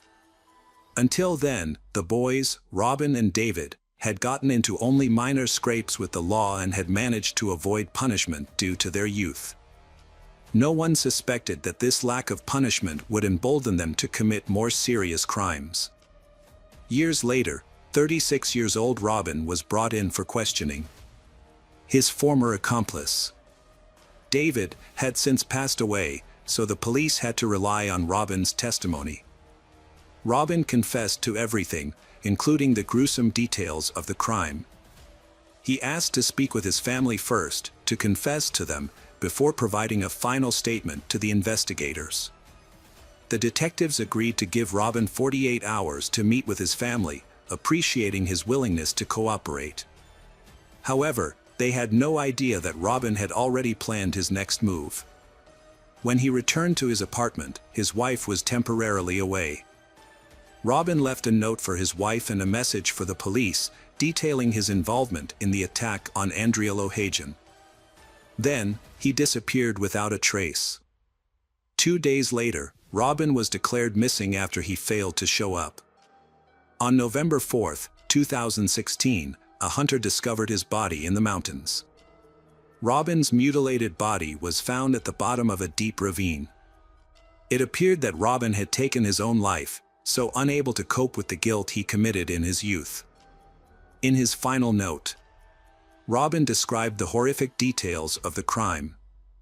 Robin never knew why David started the attack, as David never shared his reasons with him. Despite this, Robin was able to recall the rest of what happened during the incident. According to Robin, they had no prior connection to the victim, Andrea Lohajian. When Andrea was walking along a small road near a club, she met Robin and David. The attack was a sudden and spontaneous act of aggression. Andrea probably chose that route to get to the party quickly and save time. When Robin thought back to the encounter, he remembered exchanging friendly greetings with Andrea alongside his friend David. Initially, Robin intended to continue his journey home, but his plans changed unexpectedly. David suddenly and aggressively attacked Andrea, catching both her and Robin off guard. After the assault, Robin and David concealed Andrea's body in a nearby outbuilding adjacent to the youth center. They covered the body with construction materials and then left the area. According to Robin's account, there was no apparent motive for the attack, such as theft or personal gain. The act seemed to be driven by a senseless and extreme aggression. Robin and David both had encounters with drug dealers while they were in school. Additionally, they were both under the influence of drugs on the night the incident occurred. Peter Lemon, the head of the youth center that Andrea was planning to visit, had fond memories of her. He described Andrea as a well-behaved guest who did not drink alcohol and mainly came to the center to play billiards and socialize with friends. Peter was deeply shocked by the violence against Andrea and provided full cooperation to the authorities investigating the incident. Peter had also been told about Robin and David. They often seen loitering near a shed a short distance from the club. There were numerous negative rumors going around about these boys, but Peter couldn't bring himself to believe that such young people were capable of committing such severe offenses. However, it turned out that these very juveniles had been roaming freely. For 20 years, Andrea's disappearance remained unsolved, despite a written confession from Robin and witness testimonies placing Robin and David near the scene of the crime. The investigation lacked direct evidence against the suspects, with no DNA or fingerprints found.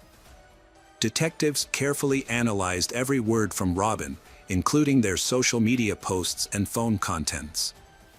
The investigators were looking for clues that might suggest the suspects discussed or admitted to the crime. Shortly before his death, David's online accounts revealed ominous posts that seemed to hint at his involvement in Andrea's disappearance. But these leads were considered secondary evidence. It is presumed that David knew the investigation had reopened and was consumed by guilt. Although he did not intend to surrender to authorities, but his life had spiraled downward due to his struggle with drug addiction. David's mother believed her son's death was a sign from fate. She had been afraid to turn him in to the police, and David and his friend Robin were hesitant to share information about their past due to fear of revenge from people they used to associate with. This fear was legitimate considering David had a record of past violent behavior and convictions for drug crimes. Despite accumulating indirect evidence, one aspect of the case to horrify detectives: how could two ordinary 13 and 14 years old boys commit such a heinous crime against Andrea? As a result, Andrea's relatives and the investigators began to suspect that a third person, an adult, might have been involved in the crime, guiding Robin and David. The investigation revealed that Andrea's death was caused by a severe head injury from a blunt object. The severity of the injury suggests it would have taken considerable physical strength to inflict it. The detectives questioned whether Robin and David could overpower an older girl and inflict such an injury. This led them to consider the possibility of an adult accomplice, which was supported by other evidence. A new suspect emerged, a man associated with Robin and David's social circle, who was significantly older. However, his name was not disclosed. Robin's testimonies and pre-death note did not mention a third accomplice, and David's mother denied the possibility. Despite this, some witness statements suggested an adult was involved. Specifically, several witnesses reported seeing a truck driver around the same age as the suspect near the shed around the time of Andrea's disappearance. Investigators were able to identify this individual and connect him to the case. In reality, Andrea and her killers, Robin and David, attended the same school. However, due to their age difference, they didn't have classes, participate in the same activities, or have common friends. They may have crossed paths in the hallways or cafeteria. Andrea may have had prior conflicts with Robin and David that intensified their dislike for her. Robin and David both came from difficult and unstable families, which led them to start using alcohol and drugs at a young age, as a way to cope. On the night of the incident, they may have been under the influence of alcohol or drugs, which could have made them more aggressive. What's more remarkable is that Andrea's remains were found on a plot of land owned by a relative of one of the killers, her ex-boyfriend's grandfather. Some people believe that this resemblance cannot be a coincidence, and they suspect the involvement of her ex-boyfriend in the case. The public was shocked and outraged when it was discovered that these very teenagers were involved in the murder. The revelation led to widespread criticism, mainly because detectives had initially dismissed the case in the 1990s, citing the suspect's youth as the reason. If detectives had investigated these teenagers as suspects at the time of the crimes, it is likely that the victims' bodies would have been discovered much sooner. An earlier investigation could have helped authorities bring the killers to justice. The autopsy results showed that Andrea had a fractured skull, but the object used to inflict the injury could not be identified. The investigation relied only on a few small bones of Andrea. All that remained of the skeleton had decomposed. The investigation into the juvenile criminals relied heavily on testimonies from David's mother and notes from Robin, as no direct physical evidence was available. One of the key concerns for detectives after reopening the case was whether David and Robin had committed any new crimes during the 20-plus years they were free. While it was unlikely, the detectives could not rule out this possibility. They spoke to local residents. However, the detectives did find a history of minor crimes committed by David and Robin. Further investigation into these incidents uncovered disturbing secrets. As detectives looked into Robin's potential involvement in a recent serious crime, they discovered a disturbing incident. In January 2014, a French student named Louise went missing after meeting with friends at the university hospital. Louise had arranged to meet her friends over the phone just before leaving home, but she never arrived. When Louise's friends tried calling her, her phone went unanswered. Assuming Louise had urgent matters to attend to, her friends went home, but when Louise didn't show up for work the next day without explanation, her friends became concerned, as this was unusual for her. Louise was a responsible person, but one evening her phone was unreachable, and her whereabouts were unknown. Later, Louise's body was later discovered, and the primary suspect in her murder was identified as Robin, a juvenile who had previously been linked to the murder of Andrea and had subsequently taken his own life. What made the situation even more disturbing was that Louise personally knew Robin, but she had no idea about his dark past. As a result, she became his second victim. Despite the suspicions, proving Robin's involvement in Louise's murder was difficult due to a lack of direct evidence. The case remains unsolved, and many have criticized police for dropping the investigation into Robin and David, suspects in Andrea's 1993 murder, citing the suspect's young age at the time. The carelessness shown in handling the case allowed criminals to commit new crimes with a high likelihood. Robin's past crimes were neglected, and his case was left unsolved, ultimately leading to the death of Louise. Years earlier, Andrea's body was left to decompose, and her case was also neglected. The Andrea family feels that the young perpetrators didn't get the punishment they deserved for their crimes. Even though the killers are dead, but they were still able to live freely for a time and experience the simple joys of life. The motives behind Andrea's murder, like many other details of the case, remain unknown due to a lack of evidence. This case shows that the idea that young people are not capable of carrying out serious crimes is incorrect. Although the truth will eventually come to light, it may be too late to deliver justice. Andrea's youth, full of promise and dreams for the future, was tragically taken. Hello again, true crime fans. We've got another mysterious case to explore. The case of Rebecca Gould. Rebecca Gould was born on April 28, 1982, in the small town of Melbourne, Kansas, USA, to parents who were going through a divorce. Rebecca, along with her three sisters, was raised by her mother but still maintained a relationship with her father. The Gould sisters have a close relationship. They shared a difficult childhood, which brought them closer together. Of the sisters, Rebecca and her youngest sister, Danielle, are the closest. In search of a better life and the opportunity to pursue a university education, Rebecca decided to leave her hometown and move to Fayetteville, Arkansas. There, she enrolled in a community college and worked part-time. Danielle also moved to Fayetteville to live with her sister. She helped Rebecca take care of the family and pursue her dream of earning a university degree. One day, during a trip back to her hometown, Rebecca met Casey, whom she noticed and felt something different about. They started dating and gradually fell in love.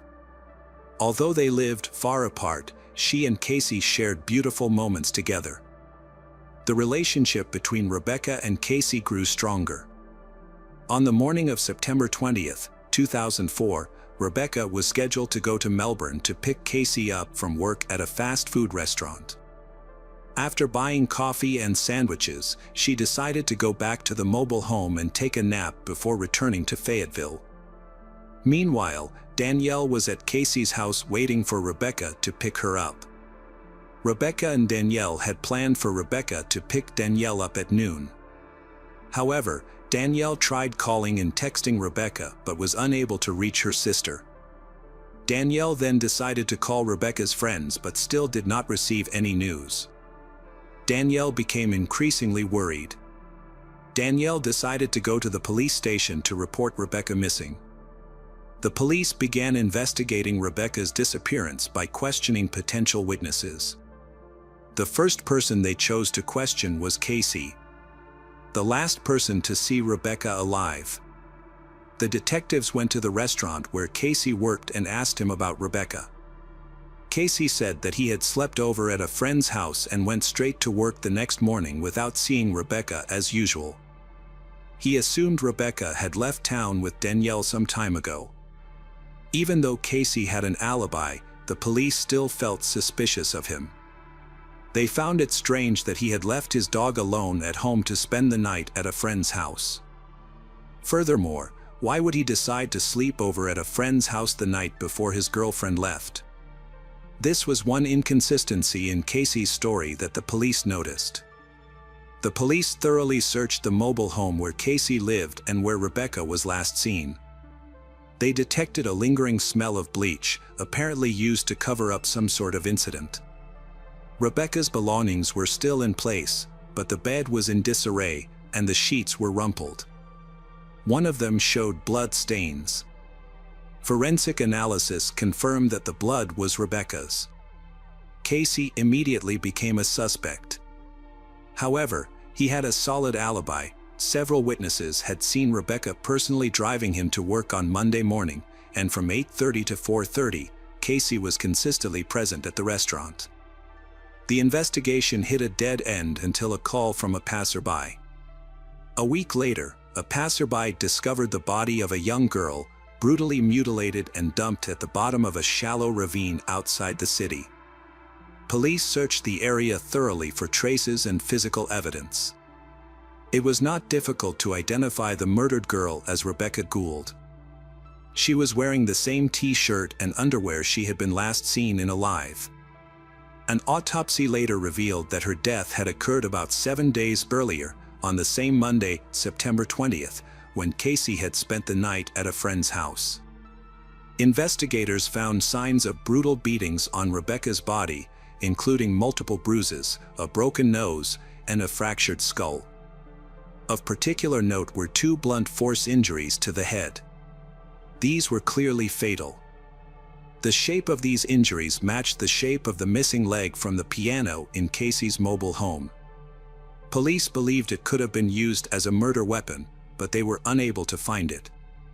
The details of Rebecca's autopsy revealed the horrific brutality of her killer. In addition to the injuries to her head and neck, she also showed signs of strangulation. A broken hyoid bone indicated a prolonged and brutal strangulation. At the same time, there were no signs of resistance or self-defense, which suggested that the attacker may have been someone she knew and who attacked her from behind. The lack of signs of sexual violence also suggested that rape was not the motive for the murder. Detectives continued to investigate Casey, Rebecca's boyfriend. Several witnesses recalled that Rebecca had talked about wanting to break up with Casey because she was fed up with his constant arguments and controlling behavior. Casey's excessive possessiveness became apparent, especially after Rebecca moved to another city to study. However, Casey's alibi forced the police to look for other leads and suspects. Over time, numerous people connected to Rebecca were investigated, but to no avail. The murder of Rebecca Gould went cold. But in the late 2010s, a surprising breakthrough occurred. A podcast series dedicated to Rebecca's murder caught the attention of a man who claimed to have valuable information about the case. The anonymous witness spoke of a confession he had heard, in which he said he had worked with Casey, the victim's boyfriend, years earlier. At one point, after a few drinks, Casey blurted out that he had killed Rebecca. The witness said that Casey confessed to the crime when he was drunk. However, what was suspicious was that the witness had remained silent for many years and only spoke up when his relationship with Casey became strained. Investigators initially viewed the witness's testimony with skepticism. They suspected that the man's testimony was just a way to get revenge and frame Casey. However, they could not dismiss the testimony either. They decided to continue investigating and look for more evidence. After more than a month of investigation, the detectives still had not found enough evidence to charge Casey. However, they felt that the solution was somewhere nearby. They decided to focus on people related to Casey. Particular attention was paid to William Miller, Casey's cousin, who had arrived in town before the murders. At first, William seemed like a minor character, but as the detectives reconstructed the events, his role in the case began to become clearer. William had left the United States after the murder and moved to the Philippines. This made the detectives suspicious. However, since the Philippines did not have an extradition treaty with the United States, interrogating William became impossible. The detectives could only hope that William would return to the United States and come to their attention. Meanwhile, they found some information on social media. William had joined a discussion group about the case and started commenting on posts. He described the area where the mutilated body was found with surprising accuracy. William's behavior raised suspicions. The detectives felt that they were getting closer to solving the case, but they still needed to find more evidence to be able to charge William. Why would someone who had lived on the other side of the world for years suddenly become so absorbed in the details of a tragedy that happened so long ago? Moreover, William's accurate description of the details of the case is almost astonishing. William Miller found his way back to the United States 16 years after Rebecca Gould's disappearance. Investigators finally had the opportunity to ask him some important questions. The police had previously tried to contact him because of a tip from the community. They suspected that he might have a connection to Rebecca. Investigators began by asking him about his life, especially his time in the Philippines. William made no secret of the fact that he was wealthy. He owned a spacious farm with a family and animals. During the conversation, he also talked about his relationship with Casey. He denied seeing Casey the night before Rebecca disappeared, but he also accidentally revealed that he witnessed an argument between Casey and Rebecca. Investigators felt that he had important information that he could not share because of legal restrictions. William reluctantly added that he never saw Rebecca again, dead or alive. This statement became an important clue for the police, as they realized that information about Rebecca's death had not been made public, making William's knowledge suspicious. Investigators decided to employ a trick to test William. They brought photos of William's car taken in 2004 into the interrogation room and claimed that there was blood on the gas pedal, matching Rebecca Gould's. Upon hearing this, William became nervous and began to fumble his testimony. He gave several implausible versions of events. including seeing a stranger in a white van near Casey's mobile home and accidentally witnessing a robbery. These bizarre stories only reinforced the impression that William had something to hide. Finally, William announced he was ready to tell the whole truth. He recounted that on the morning of September 20th, 2004, he had gone hunting and stopped by Casey's mobile home to borrow a cell phone. Rebecca, who was inside, sensed no danger and opened the door for William. William suddenly lunged at Rebecca, knocking her to the ground, and began beating her with his fists and random objects. He took a broken piano leg and repeatedly struck the defenseless Rebecca over the head. To ensure she was dead, William strangled her with a pair of tights he found in the room. After killing Rebecca, William wrapped her body in a suitcase, mopped the bloody floor, stuffed the blankets and sheets in the washing machine, and turned the mattress upside down to hide the evidence. He took Rebecca's body out of town and threw it into the nearest ravine. Investigators listening to this bizarre confession were haunted by a simple question: why? What drove this seemingly respectable family man to commit such a terrible crime? William swore he had no intention of raping Rebecca and that there was no romantic or sexual relationship between them. He had not robbed her and had no personal grievances or grudges. The reason, he said, was a spontaneous rage at the weakness he sensed in Rebecca. Rebecca had not said anything offensive or done anything wrong. She was just in the wrong place at the wrong time. For years, William Miller had boasted about his crimes and taunted the police. Joining the online group became a gain for him, a chance to prove his superiority over the law once again. However, was Rebecca Gould Williams' only victim? This became the central question for the detectives. In order to find out more information, they resorted to a ruse. They thought this could help them discover the truth. When they told William that they knew of other murders with a method similar to Rebecca's, William began to cry and beg for mercy. He then revealed a series of new details about his crimes, which horrified the detectives. According to William, he was not just a lone killer but a true maniac.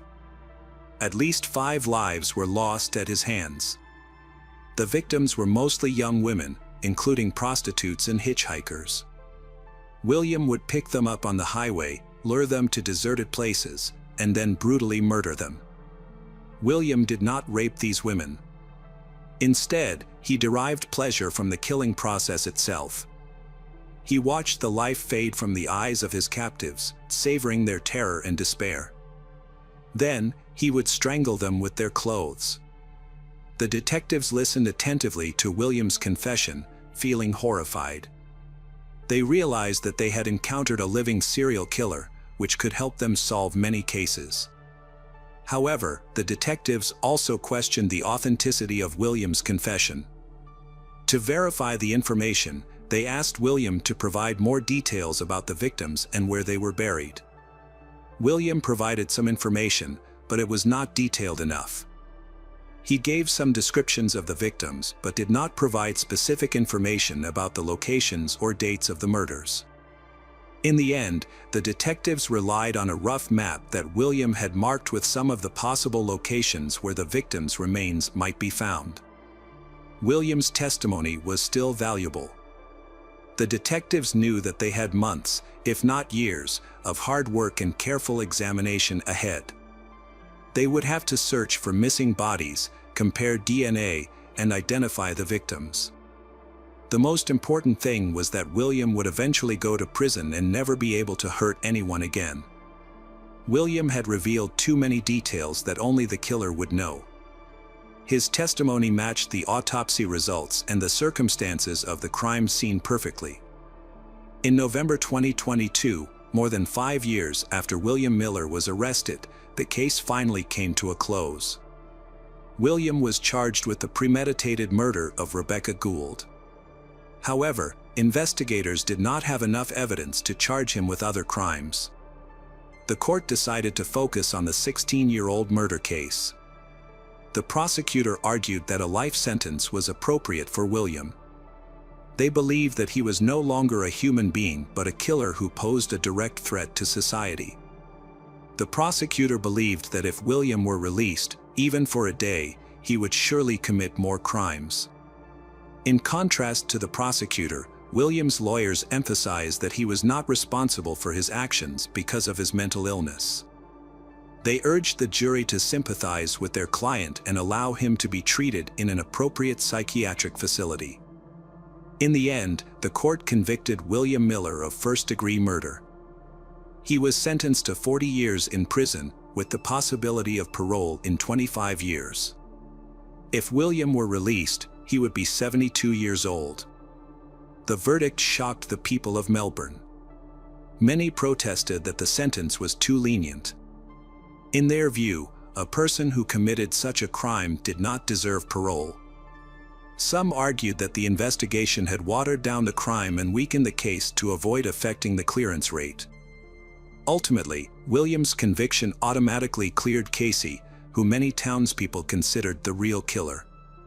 Despite the skepticism and outrage, the fact remains that one of the most famous and mysterious murders in Melbourne's history has finally been solved. The real killer, a serial killer and psychopath, was imprisoned, not for life, but long enough to protect society from further victims. While not all the mysteries were solved, Rebecca's family finally knew the truth. They could begin to heal their emotional wounds. Months have passed since William Miller's arrest, and life in Melbourne is slowly returning to normal. Rebecca Gould's family is trying to come to terms with their grief. Her mother has found the strength to visit her daughter's grave for the first time in years. Her father has also opened her childhood toys and photo albums, which have been hidden in the attic for a long time. Rebecca's sisters have grown up and are trying to make up for lost time, calling each other regularly to share their grief. Rebecca's best friend, Casey, has decided to stay in Melbourne. He feels he must prove that he can build a new life despite the pain and loss he has experienced. He rarely visits the old mobile home, which holds so many painful memories. But when he gets the chance, he brings white roses to the door, Rebecca's favorite flower. William Miller, who caused pain to Rebecca's family, seems to have accepted his fate in prison. He behaves quietly, trying not to attract undue attention. He willingly communicates with a psychiatrist and takes prescribed medication. However, from time to time, a strange smile flashes across his face, as if reflecting something dark that has long been hidden under a mask of kindness. This story is a testament to the inevitability of justice. Sometimes it seems that evil is winning and criminals are getting away with it, but in reality, it is not. Sooner or later, punishment comes to all those who have crossed the line of humanity, and when it does, there is no turning back, only bitterness, loneliness, and the burden of guilt to carry to the end.